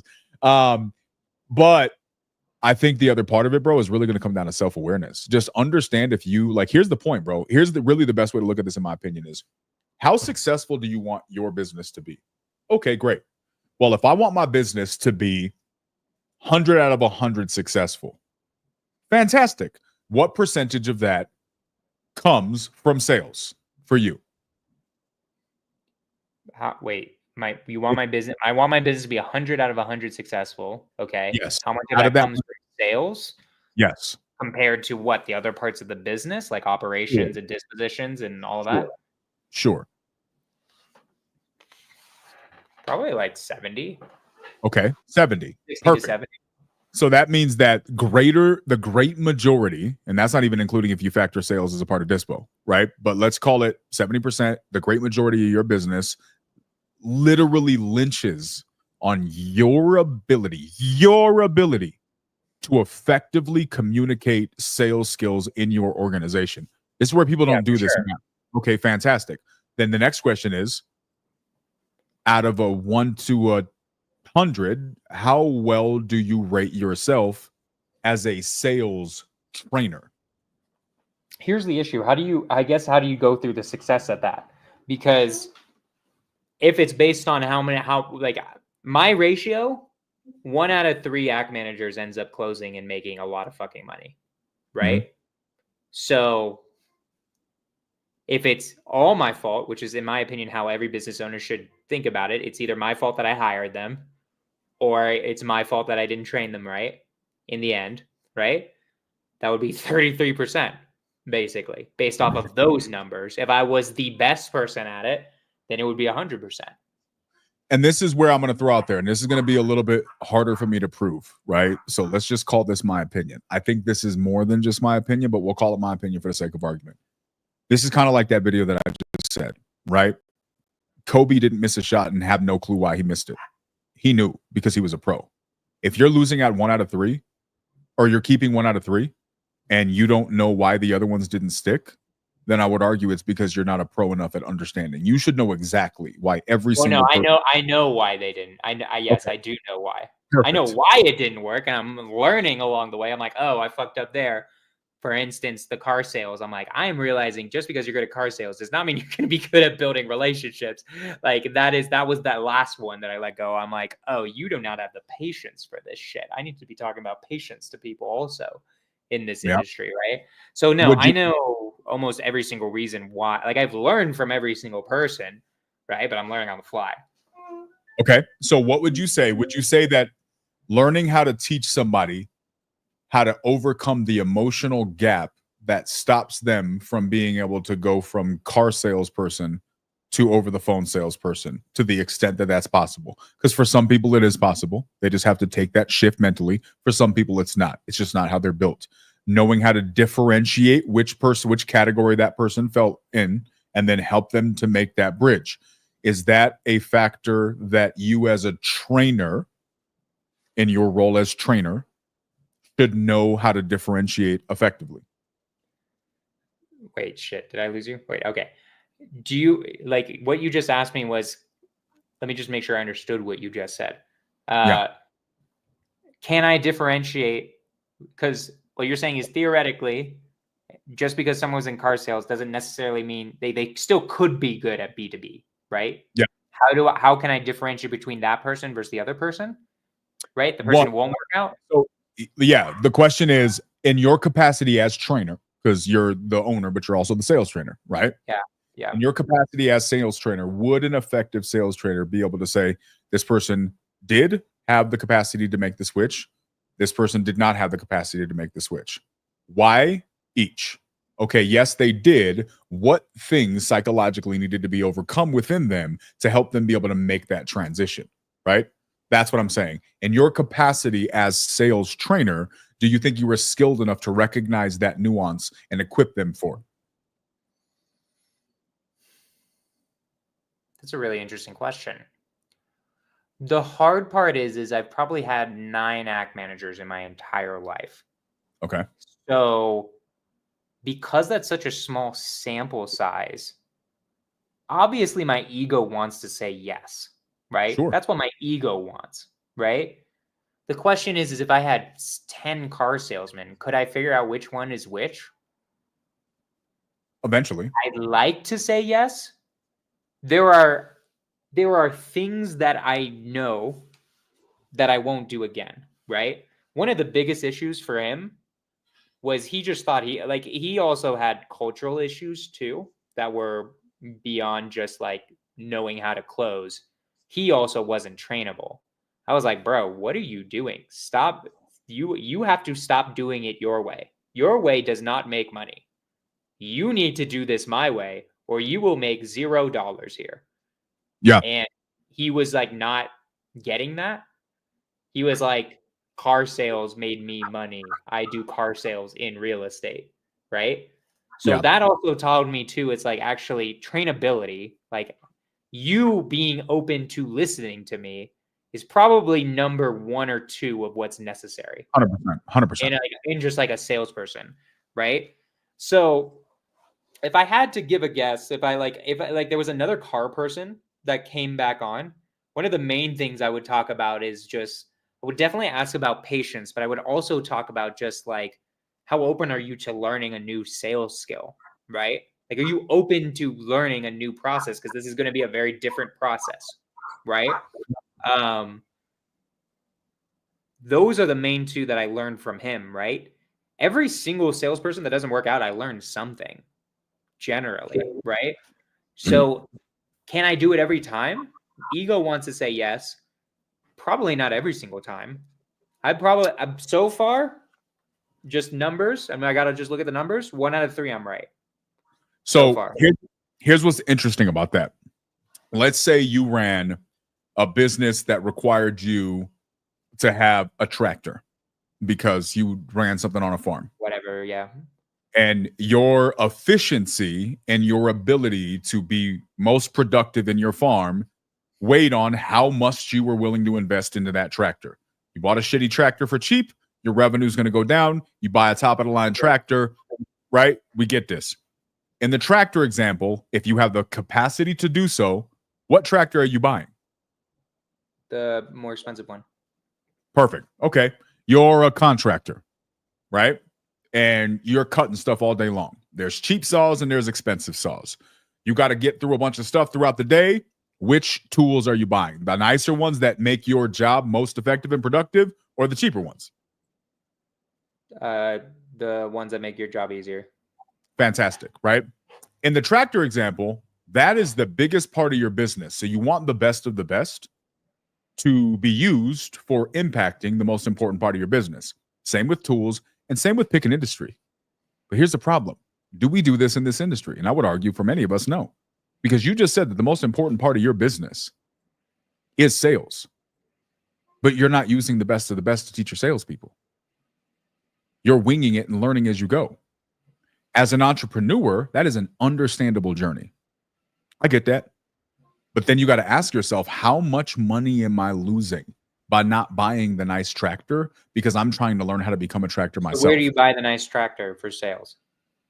Well, I mean, I think that this really comes. So this goes back to the question that you originally asked me, right? That was the wrong answer. It's www.closerscollective.com. It's where you buy the fucking tractor, you idiot. You're supposed to close me. Wait, hold on. It's the wrong website, bro. It's Closers. Closers. Nobody gives a shit, honestly. Like, just no. Now they do. There we go. We're gonna get this right. We're gonna get it at all. There we go. /. Sorry, Nobody. I had to say that real quick. That was really good. That was really good, bro. Appreciate you. Okay, How sorry, am I going to miss an opportunity for that powerful of a shameless plug? Yeah, yeah. Nah, but here's the thing. So if we go back to self-awareness, bro, this all started what is the person, like, if I, as the employee, what is the thing I wish that my managers would have done? It would have been self-awareness, bro.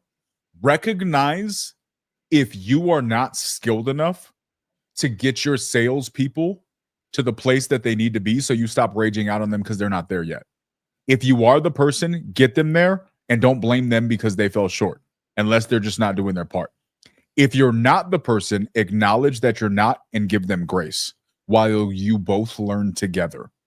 Or option 3, cut the time out and put somebody in the position who knows what the hell they're doing. That's it. I mean, I have trained salespeople who made a fuck ton of money, right? Like I had somebody, my best guy, I got him. I mean, he left and started his own business, which is a whole nother issue, right? But he closed 600 grand in a year, right? Like it's not like I can't do it. And I think I'm probably 90% better than most people, than like the population. What was that guy's personality type? What? What was that guy's personality type? He was basically me, dude. Like he was me and you. Why right? do you think I just asked, bro? Yeah. Because I guarantee you did it because you are really good at working with someone who's just like you. Of course you are. Everybody is. The trick isn't doing stuff with people who are just like you. The trick is being able to take anybody from where they are and get them where they need to be. Why do you think that's possible with anybody? Closerscollective.com, bro. Literally what I do. It's what I spend 7 hours a day in my calls doing for people. 100% it is. I would argue that it's required. Now, there has to be self-awareness there too. But bro, I don't have people in my community crying because I, cut up onions in my Zooms. It's because I guarantee you, I don't care how good your process is, how good your script is. I don't care about any of that stuff. At the end of the day, everything we try to do in life comes down to what's happening in here and what's happening in here. Everything. We are our own worst enemies, and we will create all of the barriers to the things that we say we want to do in life all by ourselves. And you know what the worst, 100%, bring her over here. Send her the website, Robert. You know what the worst part about that is, though, Jonah? What? We will go out of our way to defend the stupid choices in our lives that are keeping us at the place that we don't want to be. Because we're built like that. We will literally say we want to do X. And then when somebody says, hey, why didn't you do X? We'll get pissed at them and then defend the fact that we didn't do it. Well, 5 minutes ago, you said you did want to do it. Why? Because we're our own worst enemy. And if you can get past the shit up here and the shit in here that stops you from going to the places that you want to go, it's amazing the things that you can accomplish. The problem is what it takes is an environment that constantly drills it into your head over and over again.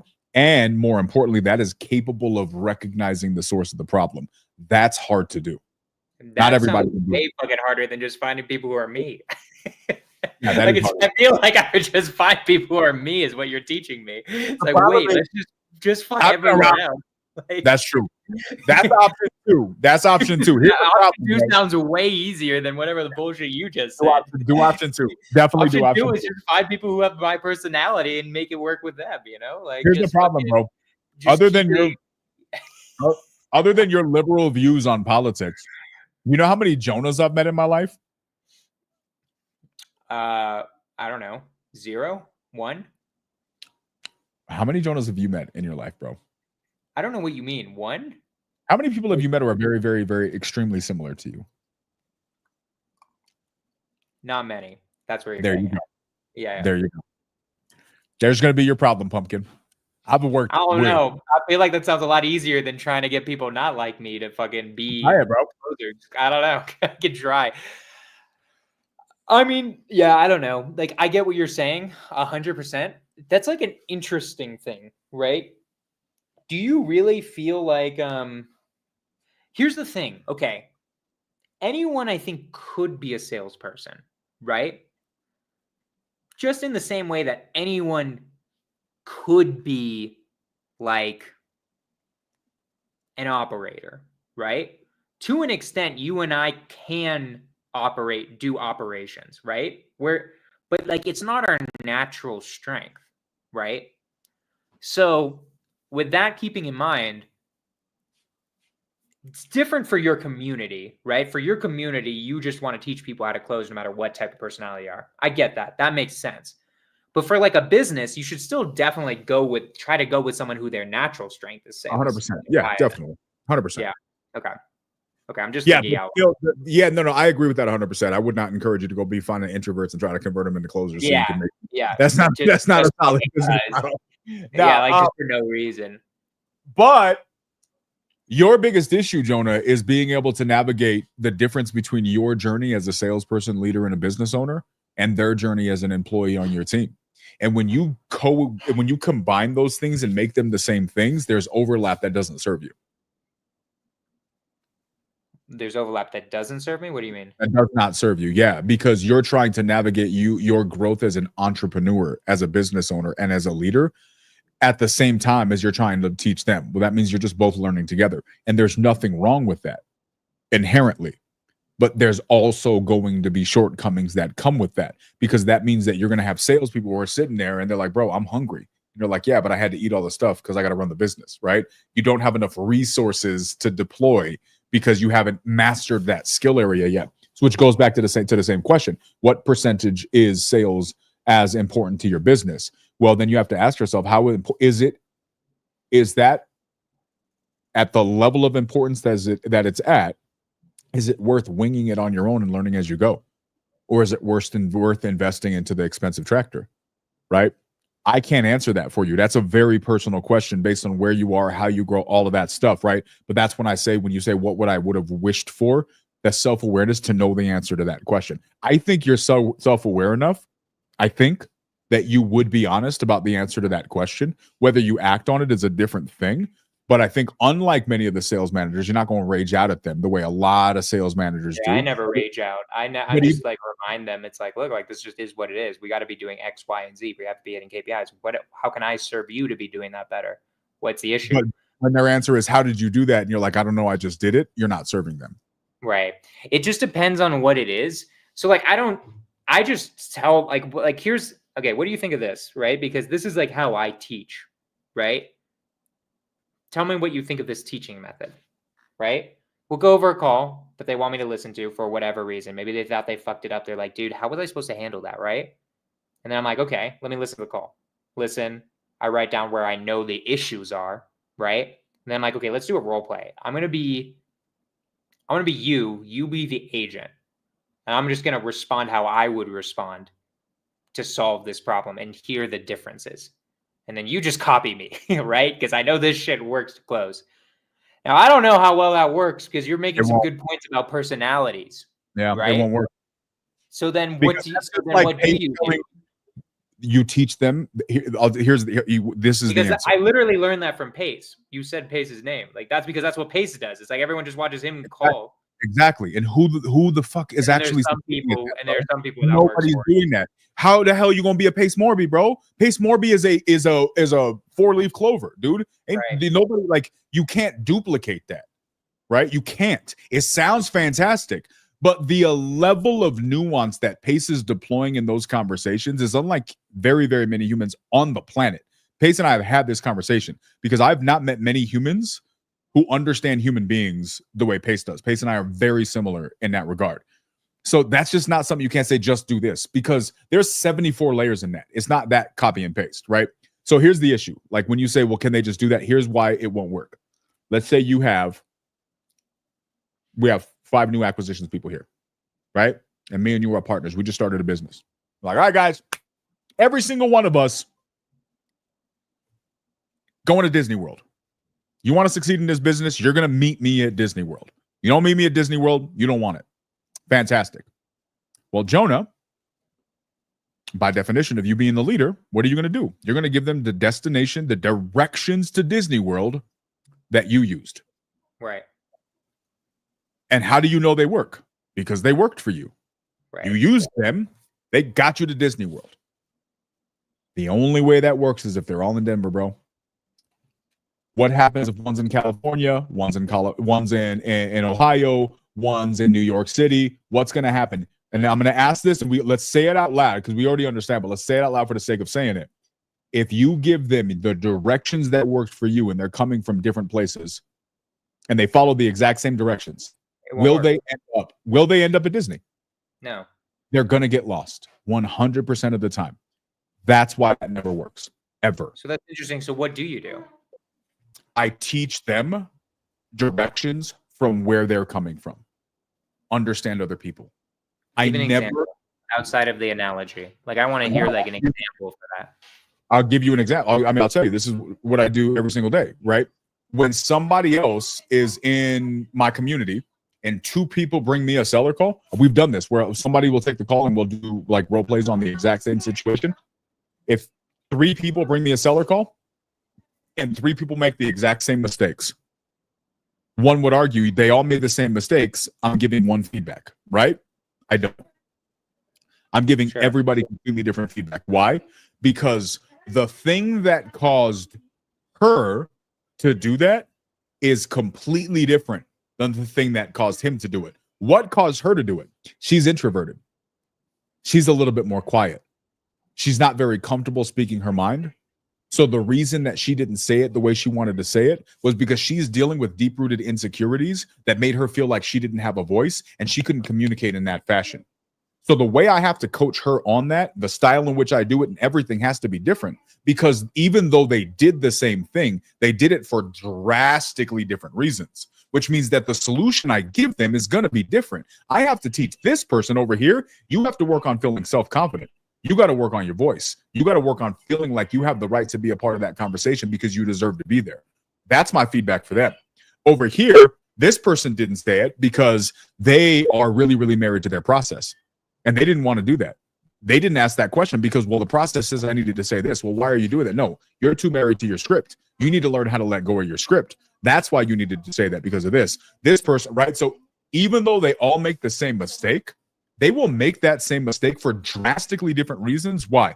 Because they're different human beings who, even though they're on the same conversation with the same seller talking about the same house, have that conversation drastically differently for all different reasons. And if I am not skilled enough to recognize why they all approached it the way they did and then give them the training they need to fix it from where they're at, I'm going to fail them, because the feedback for him will not work for her. And then what's going to happen is she's going to start getting frustrated. And she's going to be, well, what's wrong with me? I'm doing this, not working. What's wrong with me? Now she's beating herself up. Now the person who already had security issues is feeling worse about themselves. And it's not even their fault. It's my fault because I wasn't skilled enough to give them the right advice. That's how bad that would be. So that's really interesting. So let's go through that a little bit. So you recognize why, and then you tell them why. You also tell them, like, look, like, here's the issue is you're doing this because X, right? And then, so we have to solve X first, more than just knowing what to say, right? That's interesting. That's super interesting. Okay. That was really good advice. I appreciate that. Yep. And here's the thing. You got to live in X for a little bit, bro, because they've had X since they were 15, since they were 12. Since their mom said something rude to them when they were in 3rd grade and they came home with that artwork they were really, really proud of, and their mom was in a bad mood and they snapped on them and it stuck. This is how humans are built, bro. This is real life. And that shit carries with them. And then they take it into their lives and they take it into their business and they take it into their relationships. And we don't understand why, because we are a bunch of layers of crap that we've never been taught to uncover. Right? And now here you are talking to a seller, snapping on them. And I got to know why. Now, fortunately for me, I am capable of recognizing those things. I believe that anybody who wants to can learn how to recognize those things. This is what I teach. This is why what I teach is so much different, because I go way past all the surface level crap. I'm talking about what's really here, right? So when you hear me do feedbacks and calls, I'll pause oftentimes. All right, talk to me, because here's something I talk about: fact finding versus profile building. Do you know what that means? No. I kind of made it up, so I don't feel bad that you don't know it. I kind of made it up, and this is something that we use all the time. I teach it all the time. So fact finding versus profile building. Fact finding, everybody knows. But what's profile building? Well, fact finding tells me what's going on with the situation. Profile building tells me what's going on with the person. Which one do you think is more important? What's happening with the person? There you go. But why is nobody talking about profile building? Because we haven't been taught how to do that. So when I have somebody in a seller call and I'm listening to him talk, I'll tell you an example. I use this example all the time because it stands out to me. If he happens to be here today, if Jasper, if you're here, say hi. Stop being rude. But this was one of the calls that Jasper brought me when he was on my team a couple years ago. Jasper brings me this conversation, right? And I'm doing a call calibration. We're 15 seconds, 20 seconds into the conversation. And he's like, hey, what's going on? He does his intro. And she's like, yeah, blah, blah, blah. She responds. And then he goes into the next step. It was literally intro, response, next step. He does his next step about 3 words in. I stopped the call and I was like, why did you do that? And he's like, what? I was like, why did you go that direction in the conversation? And he's like, what do you mean? Like, what else was I supposed to say? I'm like, dude, listen to who you're talking to. This woman is the head of her household. She's Mama Bear, right? She's been running her entire life, running things. Her whole family. I went through the whole entire thing. She's probably run businesses. She probably sacrificed that to run her family. This is this. This is what her household's like. This is what her kids are doing. I broke that whole entire thing down of who she was. Jasper's face was like, he's like, how did you know that? He's like, the next 30 minutes of the call are her telling me all of those exact things. How did you know that by listening to her talk for 5 seconds? And I said, because Jasper, people are always talking. We just haven't learned how to listen. The problem is most of us actually do know how, but we haven't learned how to identify what it is that we recognize organically. That's where profile building comes in handy. Because if you can learn how to profile build when you're having your conversations with people, what you find yourself doing is saying, I'm fact finding, but that's all secondary. Because what really matters is what's going on with the human being on the other end of this phone call. And if I can learn to dissect that, I don't have to worry about what's going on because there's something more important than what you're telling me. And it's what you're not telling me. And if I can learn to understand you enough that I can recognize when you're not telling me something, I've now just pushed past what anybody else has because nobody else is paying attention that much. But if you can do that with a seller, imagine what you can do if you can do that with your salespeople. And this is what I always focus on because when I'm talking to my people in my community or if I'm talking to a person on my team, if I can't approach that, nothing I teach will stick. Nothing. It's going to be information that will always come secondary to the shit in your life that's stopping you from winning. So I got to start from where you're coming from. Otherwise, doesn't matter how good my information is. It's a seed that never actually takes root. Super interesting. I definitely am going to take a lot of that home. Like, I really like the idea of like, I'm going to ask people why they're saying what they're saying and try to figure that out too. Sometimes they might just have no idea what to say. A lot of times that just literally might be it. But like, that is a very interesting thing to start with the why of what they're saying instead of just being like, no, just say this. Like, this is a better way of saying it. That's like, because that's what I've done because I'm like, what do you mean? This is how I close. So say it my way. Right. But I actually know exactly what you're talking about. There are certain lines Pace use that I'm like, this just feels unnatural. I don't like saying this. This doesn't feel like it should work at all. And I feel not good saying it this way. And then I just changed the line to say it my way. Right. Yep. So no, what you're saying is bars. It's fully gold. Right. Like, I totally get it. Yeah, man. No, I appreciate you. I'm digesting this. No, that's good. This is the tough part, right? Like, for any of you guys who are watching right now, we've been talking about business, how to build a business, and Jonah was talking about just building a sales team. And this is the tough part. I would argue building a sales team is one of the harder teams to build, right? Way because harder than closing. That's for sure. Closing is easy. That part's easy because that's autonomous. You can do that on your own. You're in control of that. Building a salesperson now is like, and here's the thing. If you told me that I had to hire accountants, bookkeepers, secretaries, or salespeople, rate them in order to the hardest, salespeople are going to be the hardest every time. Every time. It's hurting cats, bro. I would argue, I've never hired a book, like a set of CPAs. Like, I've never done that. I would argue that is the most reassuring thing on the planet. Like, I feel like that would be a breath of fresh air. Now, I could be wrong. There might be some CPA out there telling me I'm freaking crazy. But I would argue that is a breath of fresh air next to hiring salespeople, bro. Why? Because they're organized. They're going to show up on time to their meeting. They're going to have all of their stuff in a row. They're going to know what they're doing. They're going to have a bunch of questions. Or they might be shit, and then they actually like really do suck. I mean, you can fuck it up as well, but like Anyway, sorry to derail your point, but like keep going. Nah, but hey, Oscar, what's up, dog? Nah, but that's really like for me, it's just like it's a difficult thing to do, bro. So guys, if you guys are in here and you're like trying to build a business, that's what we're talking about right now, because building a sales team stuff, and the hardest part comes down to what we just talked about, bro. Like that really is the lowest common denominator, and this is why I've been doing this for a long time. I don't even know. Maybe it's into like I don't know. I've definitely coached tens of thousands of people. I may be well into the hundreds, maybe close to the thousands of hiring salespeople. I don't know. I've done this before. It's fine. Here's the thing. The more that I do this now in this capacity, it's exciting me more and more because I realize it always comes back to this, man. Like everything, it all comes back to this. I don't care what department you're talking about, in business, in politics, in life, in hiring. It all comes back to like, do I understand human beings? When you can learn to understand human beings, it's like the secret hack to life. You learn to understand people, how they operate and why they do things. Everything else starts to become that much more clear. It's a superpower. And as an entrepreneur, Jonah, I know you have the capacity to do this. Most people have the capacity to do this. You specifically have the capacity for it. Bro, it takes a long time. I talk to like people in my community. I'm like, dude, this is not with the stuff I'm talking about. This is years before you get like, you ain't gonna learn this in 6 months. You're gonna get proficient enough to be able to make money in real estate in the short order, right?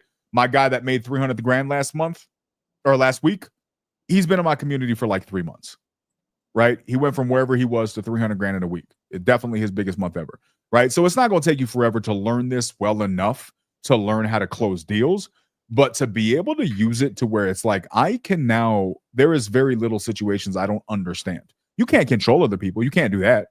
But to be able to understand the environments that you walk in and control and have the autonomy over what happens in those environments, that's powerful, dude. That's why this is such an important skill for me. It's really interesting. What other tips do you have, like in terms of like salespeople? So because that's a really interesting one in the sense of like, instead of when you're critiquing a call, ask them like why they said X, Y, and Z, and start there instead of starting with like, okay, here's how I would do it, right? Because that's just how I've always taught sales. It works, but that sounds like a more effective method, is like the why, and then having them understand why they need to say something differently, and then have them probably say it in their own words. Like it's probably not even helpful for them to hear how I do it because they just have to say it the way that they say it. Yeah. Do you do role plays then? Or like, is it like, so you do role plays, but like you're the seller and they're them? I'm usually not the seller. I'll usually have somebody else in the community be the seller. We do this a lot. So yeah, but a lot of times the focus will be like, do we role play, whether we're doing like a competition thing, or is it like, we're just going to role play whatever your weaknesses are, or we're going to role play like stuff like that. With like the focus of doing stuff like that is to really just challenge you where you're struggling, so you can learn how to overcome those things. And then, yeah, like it's really just kind of playing that out, or listening to calls, like listening to their calls is a huge, it's a huge insight, because ultimately you're going to know. Interesting. Okay. Yeah. Cool. Do you want to do a hot seat? Does anyone want to? You guys will put like it a little out there for anyone who wants to do a little hot seat with me and Quijano, right? Like this was like really interesting in the sense of entertaining salespeople. We can also help out anyone who's listening in right now and you want like a little bit of help with your business. You guys can come up here. We'll give you the link. Just comment below and be like, hey, I want some help, right? Yeah. We could do that. Like I kind of want to throw that invite to the audience. And while we're doing that, like what business problems are you dealing with, my man? Like what's like the biggest problem that you're dealing with in your business right now? Relaunching, bro. Like this year kicked my behind bad with all the health, right? And so now that I'm kind of like, I think fortunately on the tail end of that, it's like, okay, how do I rebuild? How do I make up for lost time and really, really start doing that? And that's where kind of like we talked about last week, where I'm trying to like stack activity. So since I've been really just kind of out of doing the real estate deals side of the business, because I've been focusing so much on just helping people in my community do that. So now it's just like, all right, cool. So that's why I'm launching this little challenge, this year-end challenge.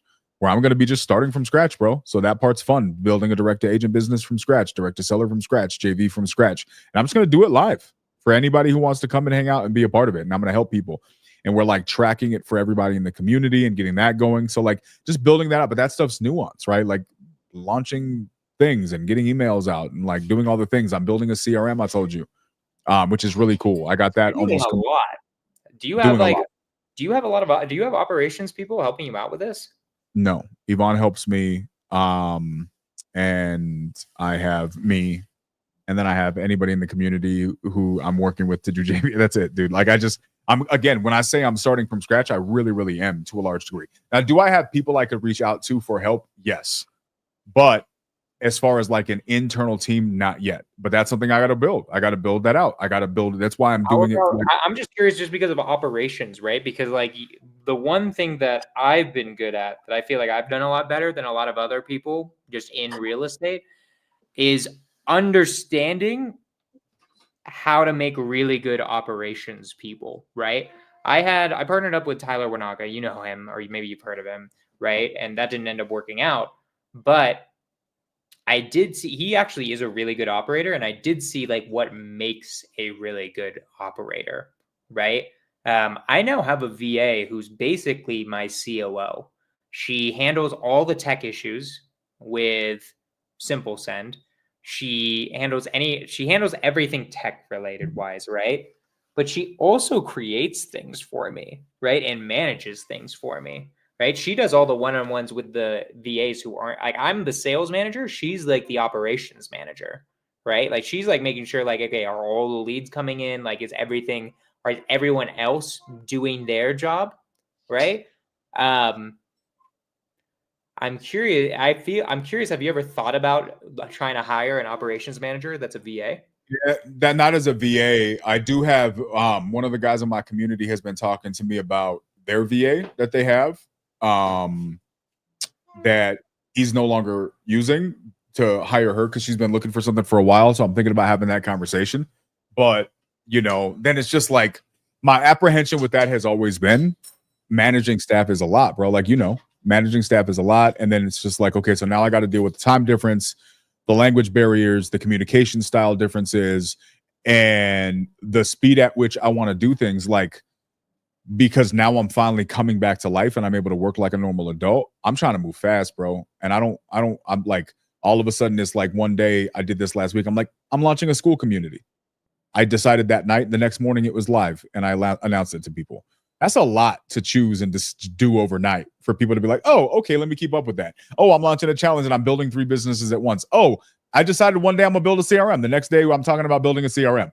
Like this is just how my brain works. I think is that like I feel like for instance, like why aren't we? Because I feel like you should. I think you should do that. Like I think you should. I think when you say it's a lot to manage staff, I only in my business now. And fair enough. This is an operations person who's been with me 2 years now. So she really fucking understands my business just from experience. Yeah. Right? Like she understands literally every single role in the company except sales. She doesn't understand the acquisitions manager, but she literally understands every single other role in the company. Right? So it's interesting because I don't know how easy this would be without already having someone who's understands it. But I mean, some of them she didn't do. Like she didn't do all the roles at some point.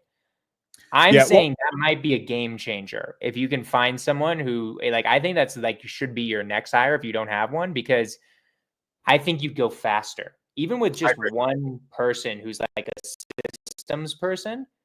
Because like, bro, like how like creating that school community, just creating it, like you can design it and all that, but like not having a single VA to like just do that for you. No, well, fortunately, I have friends, right? Yvonne's been super helpful in me getting all this stuff done. And then I had other people that I knew that were doing school stuff. So fortunately, just having friends that I could reach out to help.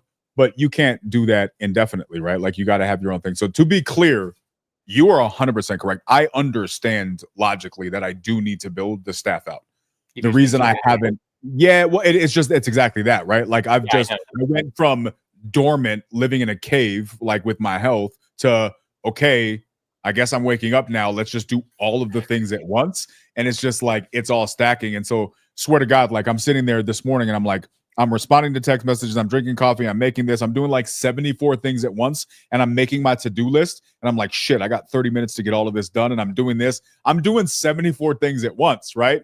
But this is what we sign up for. Like, you made a post yesterday in your story, and I fucking loved it, dude. Like, this is what we sign up for. You got to be a crazy person to want to do this, right? You really do. To a certain degree. You gotta love the grind, bro. Like, it's not about the win. It's about the journey, right? Yeah.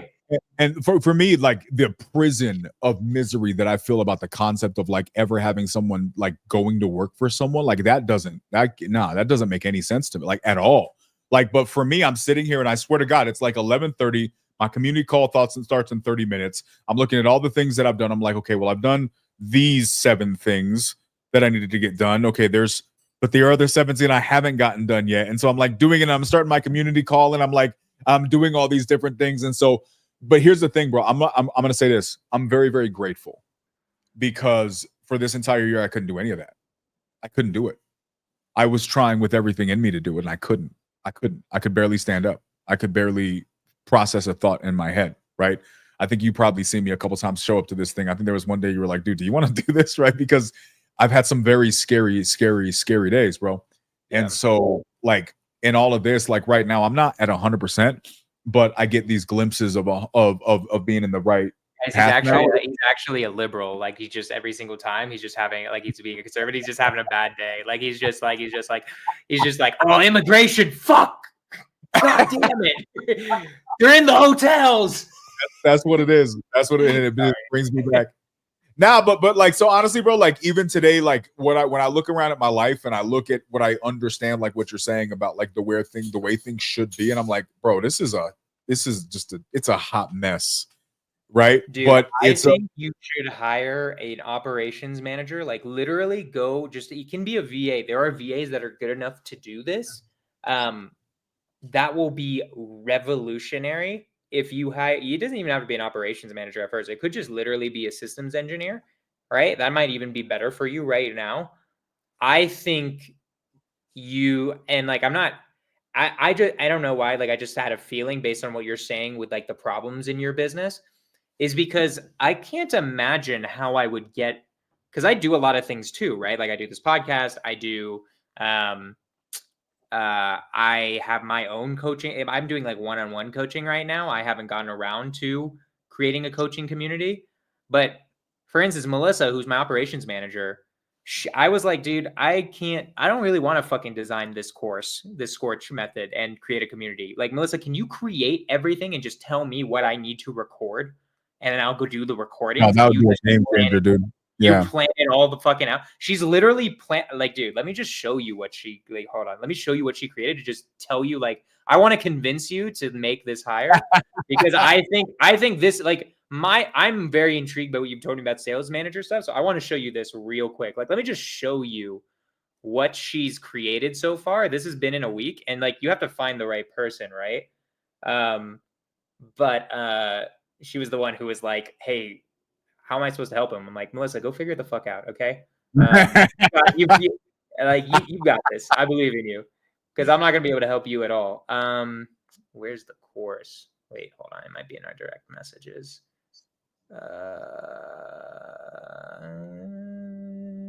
No. Wait, shit. I gotta find this. This is my office, by the way, guys.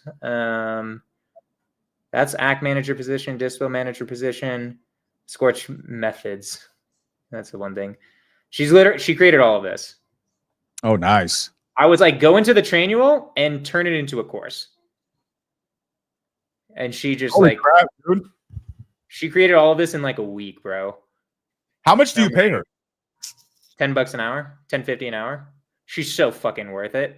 Yeah. Now, I'm not saying like, it took a long fucking time to find someone who's like, I can be like, create a goddamn course out of my trainual, right? And like figure it out. That is a very rare human being. Most people are not figure it the fuck out type of people. Yep. Right? They have to kind of they need some direction. But I'm telling you, dude, I think for how much shit you're doing, you need a Melissa. You need someone who's like, I need you to create a course. Like, can you create a course? I'm going to give you this material, create a course, make it good, do something well with it. And then they actually create something that's somewhat what you want. Obviously, I got to edit this, right? Like, there's going to be certain things she doesn't understand, right? But the fact that she even got the start off for that, like, it's like, okay, this is so much fucking nicer. I think you should start hiring for that immediately. It's not even that fucking expensive, like, in comparison, you know? So no, and you're right, dude. And then again, this is another part. Like, to be honest with you, bro, I was talking to, I don't know when the hell I said this. This is the problem when you're on Zoom all day long running your mouth. You don't know who you said what to. I was having a conversation the other day with somebody, and they were talking about launching their own thing, doing their own stuff, and they were talking about vulnerability and transparency, asking about how transparent you should be. And like everything that I just said, bro, you know how many people who like in my position who have, right, people know who you are, people are watching, would feel so uncomfortable sharing what they just shared?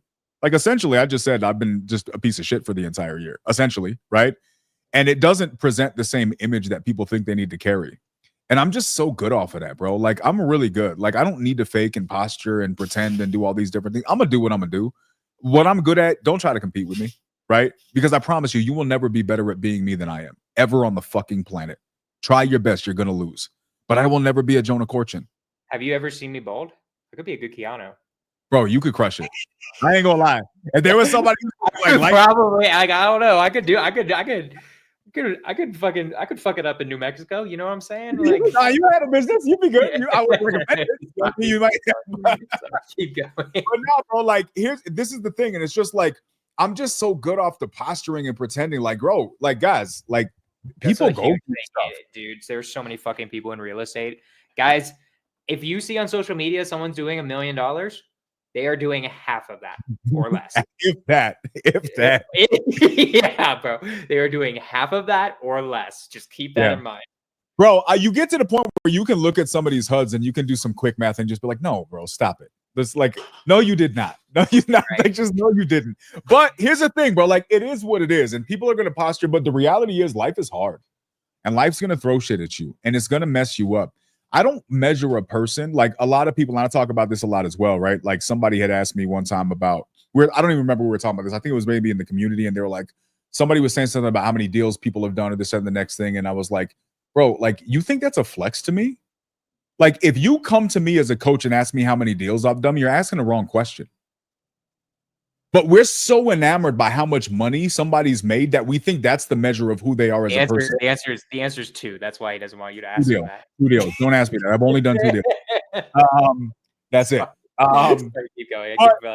Here's the thing, bro. Like when people ask that question, I think what it was, it came up in a conversation because I saw somebody talking in a story like, "Oh, you should go to this person, go to this thing," and it was a well-known. This is what it was. It was a well-known influencer, not in the real estate space, right? Just an influencer name. And they were like, "Oh, you should go to." They were promoting somebody else. They were like, "Oh, you should go to this person. He's a 9-figure guy." And in my head, you know what the first response in my head was? And like, why the hell should I follow you because you're a 9-figure guy? That's it? Like, why is that the measure of success? And what's interesting to me, bro, is we live in a world where we gauge someone by how much money they've made. The fuck does that matter? Like, respectfully, there is an element and a degree to which that is important. But in my opinion, it's maybe top 5, but it depends on what we're talking about. I need to know who you are as a person. Talk to me about your character. Talk to me about how much experience you have in the thing you're telling me about. If you tell me as a coach that I should hire you to teach me something based on how much money you've made at that thing, I'm sorry. In my opinion, that's the wrong metric. How much money are your students making? If you ask me how much money I made in real estate this year, I'm going to tell you that's the wrong question. Go talk to my student who within 3 months being in my community made $300,000 in a week. That's the right question. That is the appropriate measure of my skills as a teacher. Yeah. But we measure shit the wrong way. And we so busy worrying about posturing and flexing and pretending like we got it all together. We don't have it together. I'm sorry, you don't have it together. If you're watching this podcast, you don't have it together. And guess what? That's okay. because I don't have it together. And I promise you, your favorite guru does not have it together. And if they really, really trying to pretend like they do, I feel badly for them. And I don't mean that in a mocking way. I don't mean that as pointing or trying to make them feel badly. I mean that as I genuinely sincere. I feel badly for them because the weight of being a public figure, the weight of running a business, the weight of actually doing all this stuff is heavy. Having to do all of that while pretending to be somebody that you're not at the same time, that's crazy. Why would you do that? Just be real. I promise you, the people who value you in your life for real, the type of people you should be impressing will actually support and appreciate you when you go through stuff. And if they don't, then why are you worried about their opinion anyways? Like, and so when I look at like all of this stuff, like you talking to me about all this stuff, like I appreciate it. I'm really, really cool with doing this whole challenge where I'm building from scratch at the end of this year. I'm good with it. And I really, really hope that there's somebody out there who was on the fence about me. If they really want to come out here and actually use that as a way to, oh, look at DQ, he having to start from scratch. Good, cool. That just showed me you weren't my person. I'm good with that. Right? Because if I can't be vulnerable and have to start over in an area because I dealt with health issues, if you can't be vulnerable and start over because a partnership didn't work out, if you can't be vulnerable and start over because the market shifted, bro, you ain't built for this. Yeah. The problem, you know what I mean? So no, I 100% agree. I mean, this year was my hardest year in real estate because of that partnership split up, apart from my very first year in real estate, right? Like me and Tyler we had like $1 million business. And then like this year, it's probably been like $500,000, right? Like it's definitely been way less than like it was before, right? So it's like okay, like and like learning like the things like I fucked up here because there were like a few things that I made as changes, but like businesses like this, right? All these bullshit people that act like business is this, right? Like you're just slowly going up forever. It's like, fuck you, dude. Like it's more like this. Like it's like that. Yeah. That's like what it actually is. It is like with crayons. You are doing a circle. You are doing like a circle where you like go. You might even go lower than where you were before, and then you start going higher, right? Like it's an eternal like circle up and down and up and down. So no, I 100% agree, dude. Like it's just stupid, right? Like and like if you haven't taken an L in business yet, like I'm gonna feel sorry for you because some people also like there are people that went like that. They get lucky, right? Bro. Yep, 100%. They get lucky, and then they just go like and this. Those are the people who become influencers a lot of times, and people out here listening to those people. Right. But then also even these people, dude, this is a long fucking game, bro. Wait till, dude, there hasn't, in my opinion, maybe like COVID technically counted as a recession for sure. It was somewhat, it was an insanely quick recession, dude. When 2008 happens again, dude, the people that were like this, dude, they're not going to know how to deal with failure in the way that I think you will if you had to restart your business because of health issues. Me splitting up partnerships, like going like half of the revenue that I had from last year, right? Like I realize that like I'm like these are kind of blessings also taking L's, right? Like I think a lot of the people who did this, like they're gonna. I think when there's a recession, I think there's gonna be. I think either we'll see who's wearing pants or not. You know, like we'll see. Yeah. And the problem is way up here is a real steep fall, man. Yeah. Exactly. It's a real steep fall. But now I'm excited, bro. I think that's a good advice. It's odd that I literally told my guy yesterday, I was like, send me her info. Let me talk to her. I think you need an operations person. I think honestly, that's like what's holding you back by far. Like I'm like just in the sense of what you've already told me, where I'm like, dude, what you need, and it can be a VA. Like VAs can be very good. It's hard, right? Like it's like anything. It's very hard. But you can pay a VA what to them is an inordinate amount of money, right? Because like $10.50 for a VA, like you're doing fucking good, right? It like I think like $10.50, I can't really tell, but it feels like I'm paying them like above $100,000 for. I know that, like no. Like the person that they sent me, he said they were making $4 or $5 an hour before full time. Right. So, if you're willing to just double it and like this still below fucking minimum wage, dude, right? You can find people who like just will get shit done that like this operations nonsense where it's like, okay, I never have to do CRM shit ever again. Like if I say like, Melissa, here's my idea, create it for me, right? That when you find that person, life becomes so much fucking easier. Like the only thing that's holding back my business, in my opinion, is what we talked about for 2 hours, where it's like, how good of a sales manager is Jonah and how good of a hiring? If I have the right talent at this point in the sales process, because that's the biggest thing for me, is like having someone who can consistently close and stays with the company. I've trained people who've consistently closed. They leave me after 8 months, right? Yeah. I'm like, if I had someone who could consistently close and then stayed with the company even 2 to 4 years, that would that's like my biggest hurdle, is like doing that, right? Operations wise, I'm ready for it, right? Like I'm ready for that person to come into the system. I think you would be served with someone who creates the systems for you and you just come up with the plans, right? Because you're like me in that sense, you're a visionary, right? And part-time integrators are okay, but when you find like that one person, it's a game changer. Like if I like literally, if I tomorrow is just like fuck wholesaling, I would take Melissa with me to do whatever next business I do, because I could build it from scratch, right? So I think you should find that person. I'm just saying, I think you should hire for that immediately, or try to hire for that immediately. Yeah, it's not a bad idea, dude. It's not a bad idea. And I'm excited. I just want to really, I want to run fast. I want to make up for lost time. And I feel fortunate that I'm finally feeling like I'm in a position to do that. And I'm excited, bro. Like every single one of us wake up every single day with the opportunity to build whatever life we want. And for a while, I didn't feel like I had that ability, right? When you don't have that, it's very, very like feeling like you have it. Like your health is better. Is it resolved yet? Or is it still like somewhat dealing with it? I have to. So for example, my last blood test that I got last week were terrifying. Like terrifying. Like I almost posted on my stories in the middle of the night, like, does anybody know how to read blood tests? Because I just did not feel like going to another emergency room. I was scared that I got those blood tests back. Yeah, it was really scary. So there's been really nuance with that. But I feel like like the way I feel my ability to wake up and actually think and function and do things is feeling a lot better. And so in that regard, I feel like I'm making progress. I'm not out of the woods, but I'm at the point where I'm starting to feel like I'm having more good days than bad days.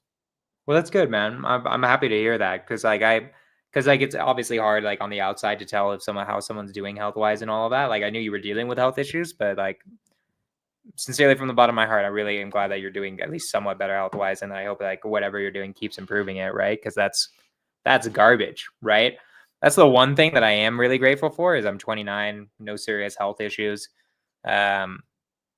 Also part of me, it's like, dude, like the one good thing about not having a family is like, god damn, I can go full on just grind if I feel like it, right? So yeah, man. That's also another thing, is just staying grateful and like remember, it's like, dude, like there's always something could be worse and always something could be better, but just be grateful for whatever it is that you got right now. That's really, and then when you have all those things, you're grateful for it, you can build whatever you want, right? And if you're struggling doing it on your own, connect yourself with people who can help you. You know what I mean? Like that's one of the things I love about this industry. There's issues with this industry just like there is with any, but one of the great things about this one is there's just a huge community vibe. Like, you know what I mean? Like that's a great thing. It just is. Like you shouldn't have to. Joel, Oscar, like any of these people, you guys can be out here just connecting with whoever you want, right? Reach out, figure out a way to plug in. You know what I mean? So I'm doing this challenge that I'm doing it for my communities, but I'm going to live stream it, right? So that anybody who's even not in my community can figure out how to plug in and be involved, right? I created my $99 a month community so that people who didn't have like the high ticket stuff could go in and be a part of it, right? Like you're creating coaching things for people who want to learn from what you've done. Like you've done better. Like I would argue, like, I'm going to be honest with you, bro. When I think of agent outreach, I'm going to be honest with you. I think of Jamil, who's the freaking godfather. And then I think of you, right? Like, yeah, like legit. I know a lot of people who do it, but when I think of people who've won at it, who've crushed successfully, that I could like shoot a text message to. Like the list is short. I know a lot of people are doing it. I'm sure there's people who are doing really well that I'm just not naming right now. Respect to them. But like in my mind, I know that there's not a lot of people who have done it at your scale, who've had multiple 6-figure months, right? That's not an easy thing to do, but you've done that consistently. Like, so anybody who's trying to get into that, who has the opportunity to let you teach them how to do it, like they'd be silly to not do it. That's why I love this industry, because like you can just reach out to these people. Like we legit here.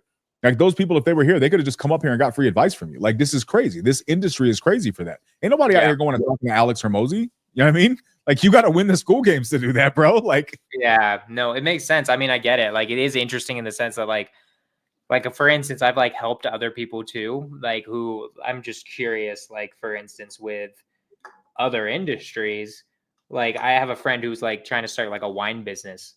And I'm like, well, are there like any mentors for wine stuff? Like, because I sound like a dumbass because I think like, there's got to be somebody with a fucking program. They're like, wine community, bro. And like, I'm like, no, there's no fucking. She's like, what are you talking about? Nobody's fucking giving away their trade secrets. Like, and I'm like, oh, I guess that doesn't happen in other businesses. I'm like, well, that probably makes sense. It's not like fucking Facebook is giving out their algorithm for you to start your own social media company, right? Exactly. So it makes sense. It's interesting how real estate works like that. Yeah, I was going to say John and Helena are doing it at a pretty good level. Are they doing direct to agent though? I don't know that they're doing a lot. I don't know exactly their percentages of how many deals they get from other people versus their own. My gut tells me it's like 80% dispositioning other people's deals is their crux, right? That's my gut. I would put them probably top in the industry for JV, right? Like I don't know. Yeah, they're very good at JV. What they did great was they utilized the relationship with Jamil incredibly smartly, right? That I think they did incredibly well. They like literally became one of Jamil's like people to just run Zooms and stuff. And then also chose a market where there's a fuck ton of wholesalers. So like everyone's in Florida, and then they're the people in Florida. And then they just made a dispo system in Florida that's so good that they can sell it higher than anybody else. So it's just like rinse and repeat. They have a great business model. I love it. Their direct to agent stuff is, I think it's part of their business. I just don't think it's definitely not the majority. Like my majority is like direct to agent, right? So yeah, it just depends. But yeah, man, no, I really appreciate that. Thanks for that little shout out. Of course, dude. So okay, what are we doing here? Joel, show up for the accountability call. Suck it up, Buttercup. Yeah. Suck it up, Buttercup. Joel, what are you doing, bro? Tell us what you're doing in the chat. We should bring Joel up here and put him. I want to bring up somebody. Like nobody said they wanted to come up. I don't think anybody wants to, but I'm like, I'd rather do a hot seat for the last 40 minutes. You know? Joel, get your ass up here, and then we're leaving. Yeah. We're gonna talk to you, and then we're gonna go live our lives and do classy stuff. Jonah's gonna go build a Christmas village because he was jelly of my Christmas. I'm gonna build a Hanukkah village, right? It's gonna be great. So I don't know if you know this. I got like 16 people in my community from Israel. I don't know how this happened. I just ended up becoming the Israeli connection. It's weird. It's super cool. Yeah, I don't know. I don't even know how this happened. But like they crazy connected with each other, right? Super tight community. And I think we were talking today about doing like a Hanukkah celebration in the community for them. I don't know what it would be like, but I'm gonna get a menorah, a menorah. That's how they say it. That's the Hebrew way of saying it. I'm practicing my Hebrew, bro. I'm working on it. Yeah. How much Hebrew do you know? Well, my Hebrew teacher's trash. Al, if you're still here, do better. Hebrew's a hard language, bro. I know how to read Hebrew. I don't know how to speak it at all. Legit? Yeah, because I mean they teach you how to read Hebrew for your bar mitzvah. So I know how to read it. Like if you give me the symbols, I can tell you how to say it. But I don't actually know. Really? Yeah. That's like what most Jews know how to do in America. They know how to like read Hebrew, but they don't know how to like what any of it means. Generally. Yeah, you gotta level up your Jew game, bro. Like coming to the community, just spend a day, bro. They gonna rub off on you, bro. I was learning Hebrew for a little bit because I was not even really dating this Israeli girl, but just like seeing this Israeli girl, right? And it was kind of fun. It was good. It was good learning a new language. What's up, Joel? Hey guys, how you guys doing? What's up, bro? Why are you always in here with your face so close? Every time I see Joe, he's like, "What's up, y'all? How y'all doing? How you doing, bro? Long time no see." Good. It's been a long time, right? It's been a while, man. What you been up to? Trying to figure out this stuff here, and health, and juggling everything through all that. So, okay. So we gonna put you in a mini hot seat, bro, because you've been around for too long. I need to see you winning at scale, the way you're supposed to be winning. So, what does your goals, your real estate goals, your real estate business, if you want to call it that, what does all that stuff look like right now? right now, it's trying to juggle, trying to get back into all of it and reconnecting with people, and getting back into doing deals. So I'm like 3 years in again now, completely started over. It feels like so like now I feel like I had to figure things out all over again. So it's mainly now trying to find people that could reconnect with, and I think I chose the Discord route this time because now I have all these people. I know people in sub 2 and this whole community, right? And I can start building more of a list and the pressure of people around me. So I think this might be a quicker way to do things and just start getting it. But I don't have like an exact orderly thing set up. So what are you trying to do? Like, what is your business? Is it wholesaling? Yeah, wholesaling. Okay. And you want to do it as a dispo? Like, you want to do like the dispo side? I'm really torn between acquisitions or dispo, because acquisitions, you learn a lot of skills. Disposition, you can get some deals done and in an organized way. And plus, the talking part is more easier, I feel. But wait, you're talking about theory, not application. So let me ask you this. Are you doing anything outside of real estate right now? Not at the moment. No? No. Okay. So how much time are you dedicating to real estate on any given day? Tell the truth. Jesus is watching. I'm putting time into it, but not like I have not done a lot of the calls again. That was words, but that was not an answer, sir. See, Jonah, when we talked about your salespeople, this is how you have to learn how to answer their questions. When they say things that don't actually, this is what we talk about, right? Yeah. No, I mean, like yeah. I'll keep going, Joel. Yeah. So there's been a little bit of a pause for a bit. So trying to read. Okay. So when are you wanting to unpause? Yesterday, today, tomorrow, in a month? No, now. 6 months. Okay, so now. Okay. So let me ask you, how this is a hot seat. How hot can we make the seat? Low charge. Huh? You can go for it. We're gonna go for it? All right. On average, what time you wake up in the morning? 9 a.m. ish. 9 a.m. ish. Okay, 10. Perfect. Depends, because sometimes the game sleep problems and it gets really, really bad. Okay, that's fair. And then whenever you get up, after you get yourself, let's assume you get up, let's call it an hour after you get up. How are you spending your time? Start reading the things on wholesaling. You're reading things on wholesaling? Yeah, start reading the stuff a bit. Try to clear up. You're reading the stuff. Wait, no. Wait, the seat hot, Joe. This is a hot seat. What do you mean reading the stuff? What's the stuff? What are you reading? On sales and like the seller stuff. How they do the calls. You're reading the stuff on videos on that.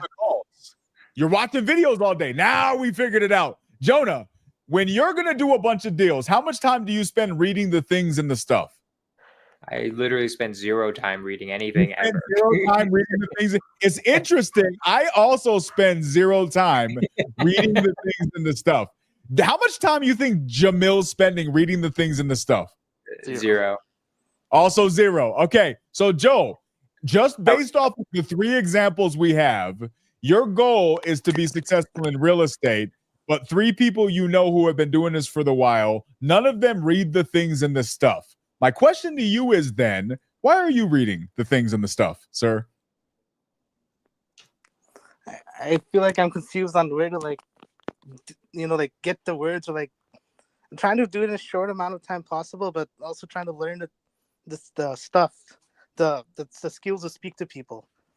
But I'm You're also trying having to learn. trouble on that. If only there were people who could teach him the skills to learn how to speak to people, Jonah. Well, If also, only. Joel, do you know how people learn how to talk to people? By doing This is it. the part. Write this one down. Write this one down. Because no one has ever learned how to talk to anyone by reading anything. Yeah. Ever. The only way you learn how to talk to people is by talking to people. So Quijano and I already know, because we both just know your biggest, just from your first thing that you do in the day, is that you have the wrong perception of how to learn how to talk to people. Yeah. And we're not trying to make you feel bad, right? Like we're getting into it because we just honestly want to help, because we believe you earnestly want to have like a business that's generating a lot of money, right? So like, and what Quijano's getting at, that we just got to get at first, is like, okay, so you self-admittedly said we're doing nothing yet, or we don't have a business yet, right? Or wrong? Maybe. What do you mean? Because I don't think I have not done like when I'm trying to get to day-to-day done, I'm not getting the day-to-day things done, like the actual Why activities. aren't we getting the day-to-day things done? You know what so you're saying that there's something that you think you I'm need kind to do. of confused on where to like go, because then I get overwhelmed, and then the same cycle keeps repeating. I get confused. Okay. Can I tell you what you're doing? Can I tell you what you're doing, Joel? Let me tell you you want me to tell you what's happening, bro? You're ingesting so much info. But yeah, keep going. Joe, here's what's happening, bro. You are a good guy with a big heart, right? And when you sit there and you think at night about all the things you want to do, in your head, it starts to come together and it starts to make sense. Yeah, especially at night. Especially at night. How did I know that? Okay, so at night you're sitting there and it all starts to come together. And then for whatever reason, when you go, it's almost like you watched the Disney movie and they did this and then the sparkles came out of their fingers. And when you go and do this, there's no sparkles. You're like, but wait, in my head, when I did this, there were sparkles. But when I woke up the next day, I was a little bit tired. Okay. And then that took it. Okay. And then it took me a while to get going. Okay. And then I wasn't really feeling the best. Okay. Okay. But now that I'm really going, there's no sparkles. Okay. So because I didn't get the sparkles, I'm not going to give up. Let me go. Okay. What can I do? What can I do? You know what? I just saw that Jamil went live. I'm going to watch that. Ooh, okay. Really, really good. That's going to be good. Okay. What's going on? And then you get off and then there's no sparkles. And then so because you needed to fill the gap of the feeling you got when you were imagining the sparkles in bed at night, because you don't know how to make them manifest during the day, you're filling the gap of the manifestation with something else that makes you feel productive rather than be productive. And next thing you know, you're listening to everybody else be successful instead of being successful yourself. How accurate is that? I think we're almost there. Yeah. Okay. So how do we fix that? Do you know how we fix that, bro? By doing the thing. Yeah, now that sounds good. That's the guru answer. Yes, of course that's the answer, but that don't make no sense. That doesn't help you. You already knew that. Yeah, right? Because if we just left you with that, you'd be like, you'd get off this call and you'd be like, oh, I got to do the thing again. Gotta remember to do the thing. Here's the issue, bro.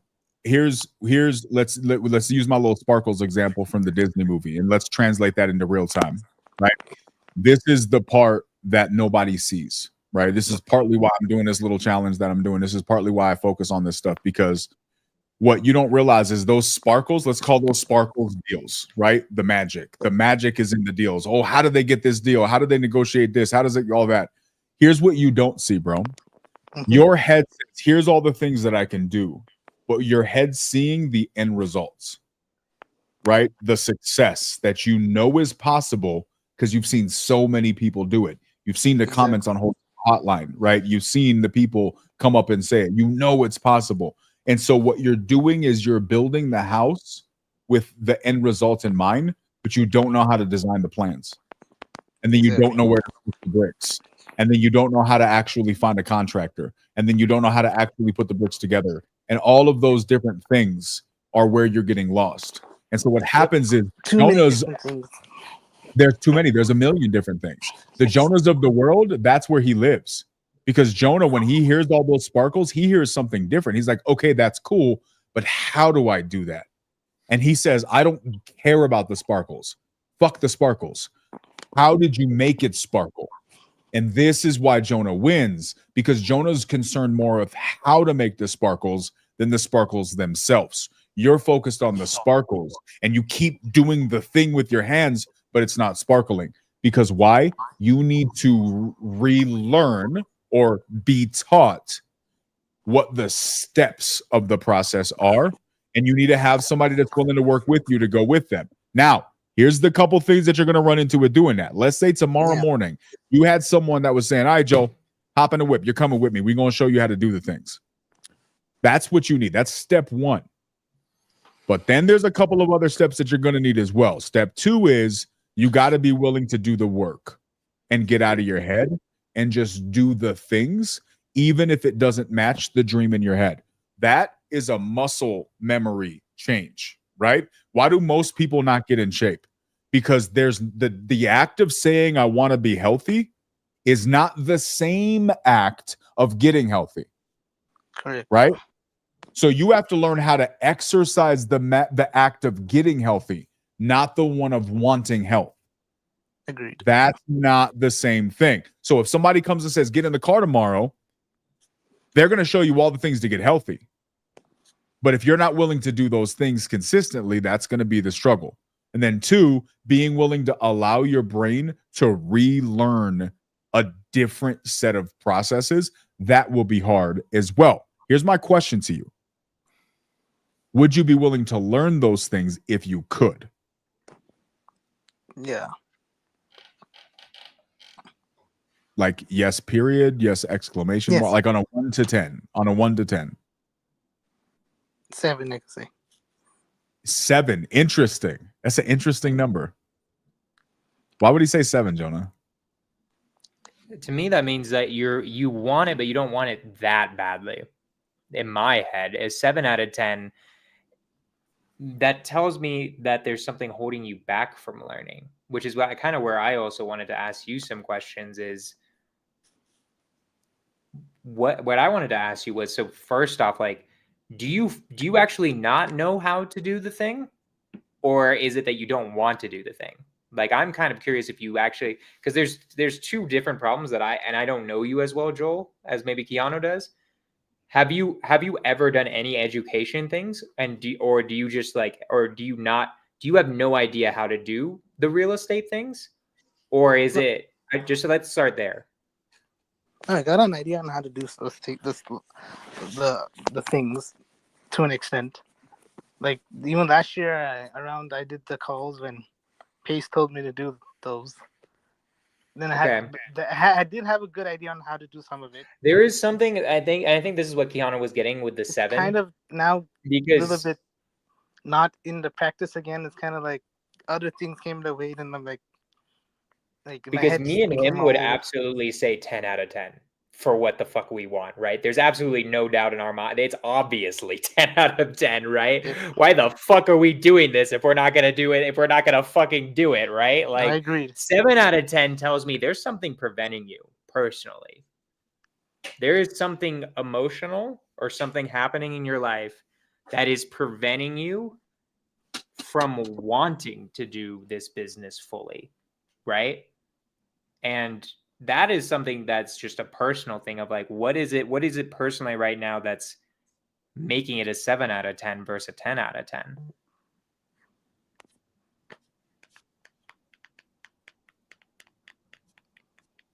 You're bringing up some good points, actually.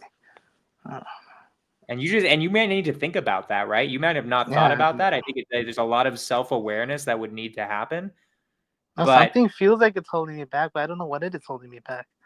Now that you mention it, so is it health? Is it I am not focused? Maybe. Other than the fact we're on a podcast, or direction. What does your first gut instinct say? Because your gut instinct is right on this. What is the first thing coming to you? There's too many things coming in. I don't know how to What's the pick. first one? Just start saying them. I need to take a breath for this. Maybe I want to do things differently. I don't know. What does that mean? Do things differently, or do I want to be more like be able to do things in like how people? I'm not sure. Like I want to have some impact on people too. Like do big That's things. not answering my question. I'm talking about specifically. You said you 7 out of 10 want to learn how to do real estate and do the thing. I'm not asking you if you want to help people or not. I'm asking you what's making you a 7 out of 10 versus like an absolutely I want to do real estate. I do want to do this though. It's not. I really want to do this, but I think sometimes I get carried away or confused. I think that's maybe the thing. What do you mean? Like in my head, I get all in my head. I overthink everything, like the process or the steps. Gotcha. Okay. I mean, and maybe not a clear. I think someone was telling me this. Maybe it was this John or like I need to get a clear vision, like intentional. I don't think I'm more than intentional. that. I think you need well. First off, do you know your why? I think that we're coming back to this again because this is not the first time someone asked me this. Because I think I think the vision is step 2 or 3. I think step 1 is, Joel, why are we fucking doing this? Right? Because like, I mean, Quijano mentioned my reel last night. I'm doing it because I love this shit. Right? I'm not doing your literal words were, and like you were answering a completely different question, which was like, I want to help people. I'm probably in your head make a lot of money, right? Something else that's like also part of this is you have to also start becoming in love with the process of doing the thing, right? You're not going to. Me and Kano don't love eating shit just because. We love eating shit in business because we are insanely aware why we're doing everything, right? Yeah. Insanely aware why I'm doing this, right? Like I know I'm doing this so that my parents don't have to ever worry about a single dollar for the rest of their lives. That's one of my biggest whys, right? That's another one big of mine why as is well. I don't want to do that, right? Agreed. The only possible way you would say 7 out of 10 is that that's not very consciously in your head, right? That's the only possible way, right? So don't just say like, hey, I also want to do that. Like you have to think about why are we doing any of this? Because this shit is hard, bro. It is not easy, right? Being an entrepreneur is like one of the hardest things, if not the hardest thing I've ever done in my entire life, right? Why are we doing and one thing for sure, I did not want to be in a 9 to 5. Okay, I but don't why? want to do that, like what everyone's doing. Okay, but I want to be in control of my own things, my own stuff. Okay. Be able to build it bigger. And then why do we want to be in control of our own stuff?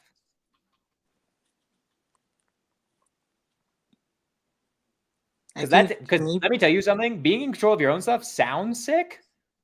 It's not as sick as it sounds, bro. Like especially at the beginning, it's pretty fucking whack when everything's on you, right?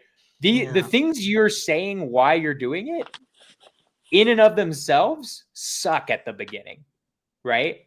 Yeah. And because like when you're in charge, it's on you. There are negatives to these things. So true. In my opinion, more than anything else, Joel, that I don't think me and Quijano are going to really get into anything business related, like specifically, oh, you should be doing direct to agent. Like, no, like you're not at that step yet.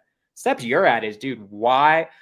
You have to ask yourself why I'm doing this and get 7 levels deep. This was something that Pace talked about like 2 or 3 years ago. I forgot what fucking book it was, but there's like, I really wish I could remember. There's like an exercise where you ask, why am I doing this? Right? Yeah. I want to, and then like, it's like whatever you just said. I want to be able to control my own life. It's like, okay, why do I want to control my own life, right? And you keep going down that path until you've done it to like 7 times. And then you're going to really actually understand your motivations. I don't want to necessarily do it with you live in front of the whatever 8 people we've got on right now, because this is a very personal exercise, right? But in my opinion, this is by far the first step you need to start with. Fuck creating a vision. Why are we creating a vision? Why are we wanting to do entrepreneurship? What is the reason why Joel is alive and his purpose in the universe, right?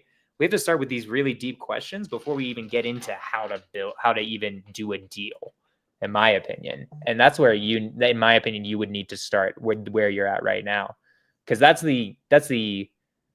that I'm almost positive is the crux, more than like creating a vision or anything like that. You need to understand, why are we doing any of this? Because this shit's hard, right? It's easy seeing me and Quijano do a deal alive or whatever the fuck, right? That's the easy part, right? Why are we going to be willing to sacrifice so goddamn much every single day, you know? So the one thing it doesn't involve, though,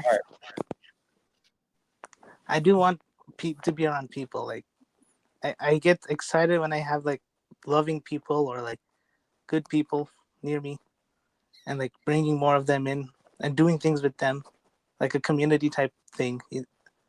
Like that, I don't know how I'm trying to explain it, but like that's one thing, like having loving people and around me.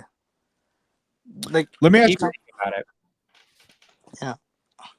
Let me ask you a question, Joe. Do you cook at all? Yeah. You ever make a cake? No sweets. Okay. No sweets. Okay, what do you cook? Depends. Like, I can do like some good soups, some good and like a whole bunch of Indian food. Okay, give me a complicated Indian food that you make, like a detailed one that's got a lot of steps. Okay, one that got a lot of steps. I think I can say biryani, because the rice item, it goes like, there's like a lot of steps involved. Okay, like what? Walk me through the steps. You gotta like you gotta soak the rice in the beginning. You gotta like fry the onions. You cut all the vegetables and the spices that go in it. You gotta marinate the meat, and then you kind of you mix them all up, marinate it for like some time. Then you layer it up a bit. Like, okay, so let me ask you this: what happens if you don't soak the rice? You just say, "Nah, I don't like soaking rice. I'm good. I don't want to skip the rice." It will be a little hard and it won't come like nice. Okay, but what happens if I'm like, nah, but marinating takes a long time. I don't really like the marinating part, and I'm not going to chop up the onions, and I just want to do that. Yeah, it's gonna be not flavorful and hard. You won't. Interesting. Okay, so what if I do this? What if I'm like, I'm just going to watch a video of Joel making biryani, and I'm going to go and I'm going to buy all the ingredients, right? I'm going to do thorough research. Where's the best rice, right? Right? What we're using basmati rice? Yep. Okay, right. Extra long? Yep. Okay, of course. You can't do no short grain basmati rice. That's not legit. Okay, so you got the extra long basmati rice. Okay, so I researched what's the best basmati rice. Okay, boom, I got that. Okay, I want fresh vegetables. I want organic vegetables. I don't want no processed stuff. Okay, cool, I got that. I want some good meats. What's the good marinades? Not the fake stuff. I want some good stuff. Okay, what happens if I go and I do all the research for that? And I got the list. If I go and I do all of that research, does that mean I'm serious about making that biryani? Yeah. Sure it does, because I went and I did all the work. Doing all right? of it. All of it. I'm passionate. I did all the research, right? But let me ask you a question. Can I eat that yet? No, you gotta cook it. You go through the steps. That's where you're at in your real estate journey, bro. Agreed. You're really, really excited about the idea of eating biryani, but you ain't cooking nothing yet, bro. Yeah. What you're doing is you're researching ingredients. But here's the problem. Do you know where the biryani is made? And you just told me. It's in the soaking of the rice, because you can't skip that step. It's in the chopping of the vegetables, because you can't skip that step. It's in the sauteing it appropriately, because you can't skip that step. It's in the marinating. of the meats Yeah. because you can't skip that step. Joel, let me ask you a question, an honest question. We'll make this real simple, bro. Yeah. Did you start getting involved into watching the podcast and being around the people in real estate because you wanted to learn how to be successful in real estate, or because you wanted to make money in real estate? Both, actually. Okay. But at the end of the day, does learning do anything for you if you don't actually do something with what you learn? No. Exactly. Does learning how to make biryani mean anything if you don't start sauteing some onions? Nope. Saute the onions, bro. You have spent, as long as you've been doing this, researching all the best ingredients, but you're not soaking your rice. You're not sauteing your onions. You're not marinating your meat. So my question to you is, I would challenge you, bro. Here's my advice to you. I would challenge you to treat your real estate career going forward like making biryani. And I want you to challenge yourself to look at it from that perspective. So when you wake up in the morning, I don't want you to ask yourself anything except this. Where is my rice for the day? And how do I soak it? Right? Now, if I soak some rice today and then a week later I start sauteing my onions, how's my rice? I can't hear you. You muted yourself. You're muted. Oh, sorry. Go ahead. If I say today I'm really motivated, I'm gonna start soaking my rice, but then a week later I saute my onions. How's my rice doing?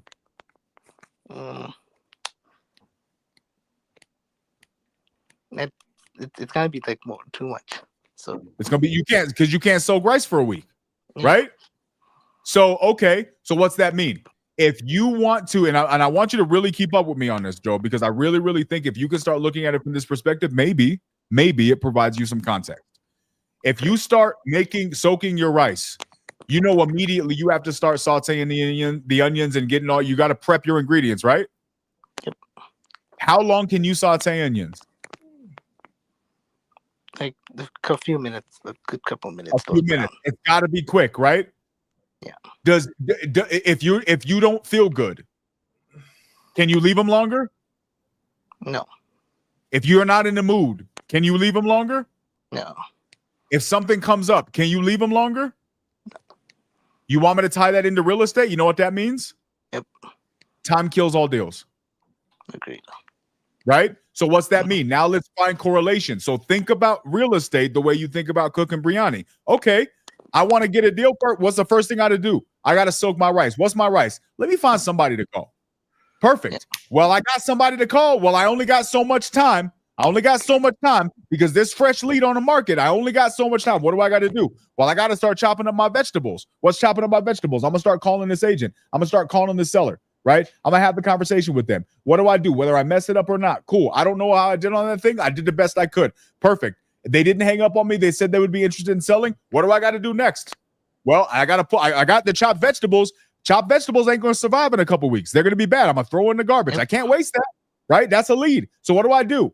I don't care how I feel. I don't care what I'm in the mood to do. What do? Hey, DQ, can you do me a favor and call this lead for me? Why? Because I got onions on the stove, bro. I only got a couple minutes. I need you to call this thing for me. Nah, I can't do it. Cool. Hey, Jonah, can you do it? No. Cool. Hey, John, can you do it? No. Hey, cool. Hey, so-and-so. Okay, cool. Finally. Perfect. In time, I can take these onions off. What else I got to do? I got to start marinating these meats, man. They ain't going to have no flavor, right?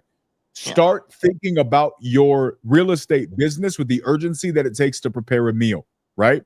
Take the steps and itemize them, bro. All you got to do is just make a shopping list. What kind of business do I want to build? Okay, it's very simple. What are the ingredients? The ingredients are find a list, find a person I'm going to JV with if I get the deal done, right? That's your ingredients. Find out what that is. How long, if you really wanted to, Joe, how long would it take you to build that list? Not that long, actually. How long? Give me a time. Maybe a few days to a week. Why would it take you a week to make a list? Hey, actually, no. For a list, no. Like a few days. Maybe like 2 days, 3 days. Okay. How long does it take you to saute onions? A few minutes. That's how long it should take you to do your list, bro. What the hell are you talking about? You'll never be successful if you keep making shit that takes 5 minutes take a week. Okay. If you do, tell me the truth right now. Tell me the truth right now. Do not lie in my face right now, Joe, Promise me you're going to tell me the truth. Sure. Do you want to make money in real estate or no?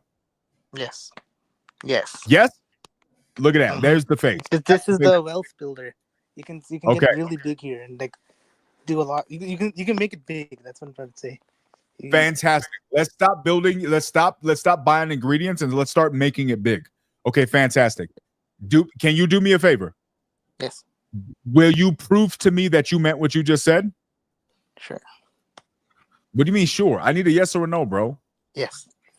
If you lie to me, bro, I'm gonna lose a lot of respect for you, and I don't want to lose respect for you. Yes, sir. Okay. Tomorrow morning, and if you really want to be impressive, do it tonight.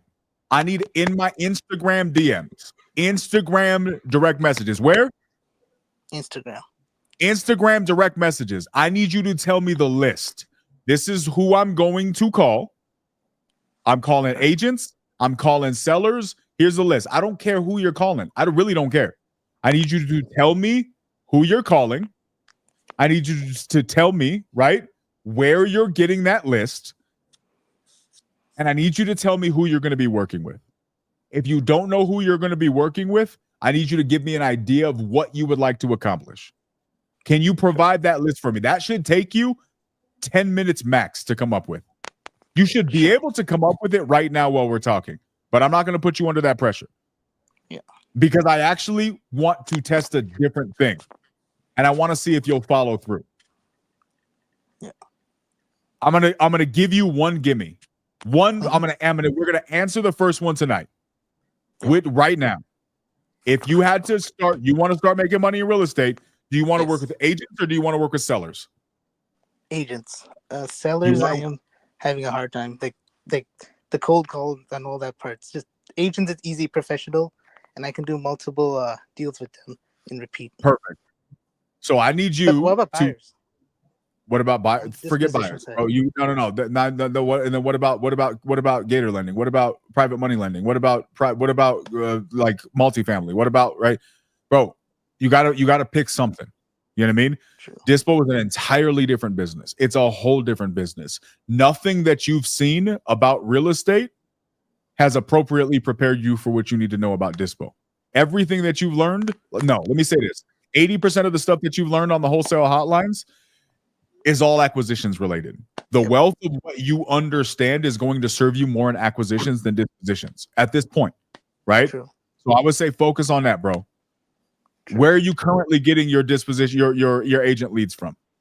Okay, this I can get the same on market listings from title companies and from Facebook. I know that you can do, but what are you doing? Yeah, you're talking like it's theoretical. Is it theoretical? Currently, the other two were, but currently is the listings. Okay, so I need you to send me in my Instagram DMs tomorrow how many listings you're going to call. Sure. I need to are you going to do that?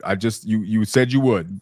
I need to make sure that are you going to do that? I might have a DM from you somewhere between tonight and tomorrow. You're going to tell me how you're going to be finding your leads and how many leads you're going to be calling by tomorrow. Perfect. Yes. Do I have your word on this? Yes. Okay. Because there are other steps that come after that, right? We just talking about sauteing onions right now, bro. Yeah. Right. Here's what I know. Part of the reason I'm doing this challenge with my community is for what we're talking about right here. The amount of people I see in this industry, bro, who are stuck, not because they don't want to win, but because they're lost right here. They're lost in the middle. They're lost in the parts, the little murky parts, the nuanced parts that aren't clear, the ones that aren't in the YouTube video. Yep. They're lost right here. And so what happens, they get stuck. They don't know what to do. They send 2 DMs. Nobody responds. And so then they go back to trying to learn a different thing. Next thing you know, they're onto a different strategy. And I think another thing I got really lost was because I was trying to find the quickest way to prove myself to others. Like I wanted to get the quickest way to get the quickest deal so that these people on my other side, my family, friends, and all see me had done something and will stop putting that, that pressure, the other parts. Okay. So what are you DMing me tomorrow, bro? So the list how I'm gonna find the agents, how I'm gonna who am I gonna join with, and how many listings I'm gonna call tomorrow. Perfect. I have your word. I'm going to get that somewhere between tonight and tomorrow. I have your word. I'm going to get that message from you. Perfect. Is that a yes? Yes. Okay. I'm excited. Jonah, what are your thoughts, dog? I think it's good. I want something in my DMs too. I want to know why. I want to know why you're doing this. I want you to send that to me tomorrow and really think about why you're doing this, because it's proving other people wrong can be a very strong motivator. I agree. But it will not get you rich. That will get you just the short term. That is a very unhappy way if that's the why of getting you rich. Let's just say that you are going to not enjoy, you will be miserable getting rich. No, I agree. If that's the reason why. That's definitely not. Because something more important than you make, like, believe it or not, something more important than you making money is you enjoying your life and enjoying the process, right? And the relationships and people we meet in this too. Yeah. Like you guys. What I'm a little worried about is I want you to know your motivations, because if that's the only one, I actually do feel like there are some people who get rich via just pure fuck all of you people, I'm going to show you what it is. Oh, no. They're not happy at all. So Quijano's is for actually making money. And then I'm going to mine is for making sure that, like, you have in your head why you're doing this. And hopefully if you're clear on that, that'll make you happy doing the things Quijano's telling you to do. Because in my honest opinion, you said you've been in this 3 years. I don't think Quijano's the first person who's told you to do that before. I don't really believe it, right? My gut tells me there's something off with the why, or you're either not conscious of your why, or the reason why is something that will only bring you some short-term success, or it's going to make you're going to just be miserable on the way to getting rich. So it's just a different part of the process, and that's what I'd want in my DMs. I think, like, be real with me. Has anyone ever, I bet someone like Quijano has told you to do that before, no? Jesse Stanton. Yeah, I bet, like, somebody has. He told me on the purpose. There's some reason you didn't do it. You're gonna do Quijano's because you like Quijano and you don't want to be a jackass, right? Quijano doesn't have time to every fucking day tell you to do the next thing, right? Agreed. He will be nice and he's going to DM you 100%. certain things, but there's going to be a certain point where Quijano's DMs are not going to it's not going to be able to be DM'd, and he's not going to be able to 100% help you all the time. Correct. That, I think, at least in my opinion, is going to be an insanely important part for you, because if you don't get the why down, or at least understand your whys and make sure it's a motivation that will keep you in this, then you're going to call that list that Quijano told you to call, and we're just going to get, and you'll still get nowhere, right? Right. Because there is a reason why somebody like Quijano has told you to already do that, and you didn't do it. And I don't think you're sure of what that is yet, but I need you to think about that. And then I want you to DM me that tomorrow, because that should take you, that is a hard question, but I think that's going to be a big one for you. Yep. Okay, so for the next 12 hours, 13 hours, 15 hours, you got a lot to do. It's not a lot. It's 3 things, but it might feel like a lot. So can we count on you, bro? Sure. Joe, I seen your name. I know. We're going to get there. We're going to work on it. We're going to work on it, Joe. Bro, be emphatic about it. What the fuck was that shirt, dude? Be like a hell yeah. $1 million check for you. Do you want it? I guess. Yeah, like it's like yeah, maybe. I don't know. I'm sure maybe. Joe, I've seen your name in Zooms or in chats and in like, dude, for way too long, for way too many times, right? Yeah. You're the Crush Nut King, bro. Everybody knows Joe Crush Nuts, right? Everybody knows that. I also want to know Joe for crushing deals. I want to know that Joel crushes his goals. I want to know that Joel crushes the doubts of the people who didn't think he could do it, right? But that's a different skill that you've been deploying up to this point. We can help you deploy that skill, bro. Let us help you. Send us the DMs, work with us, get uncomfortable. Right now, let me ask you this. What you're doing right now in not accomplishing your goals, that's already uncomfortable, right? It is. Already a lot of pressure. A lot of people Right? yelling at me. So if you're already uncomfortable, you may as well be uncomfortable doing some shit that gets you where you want to be instead of being uncomfortable staying in a place that you don't even want to stay. Correct.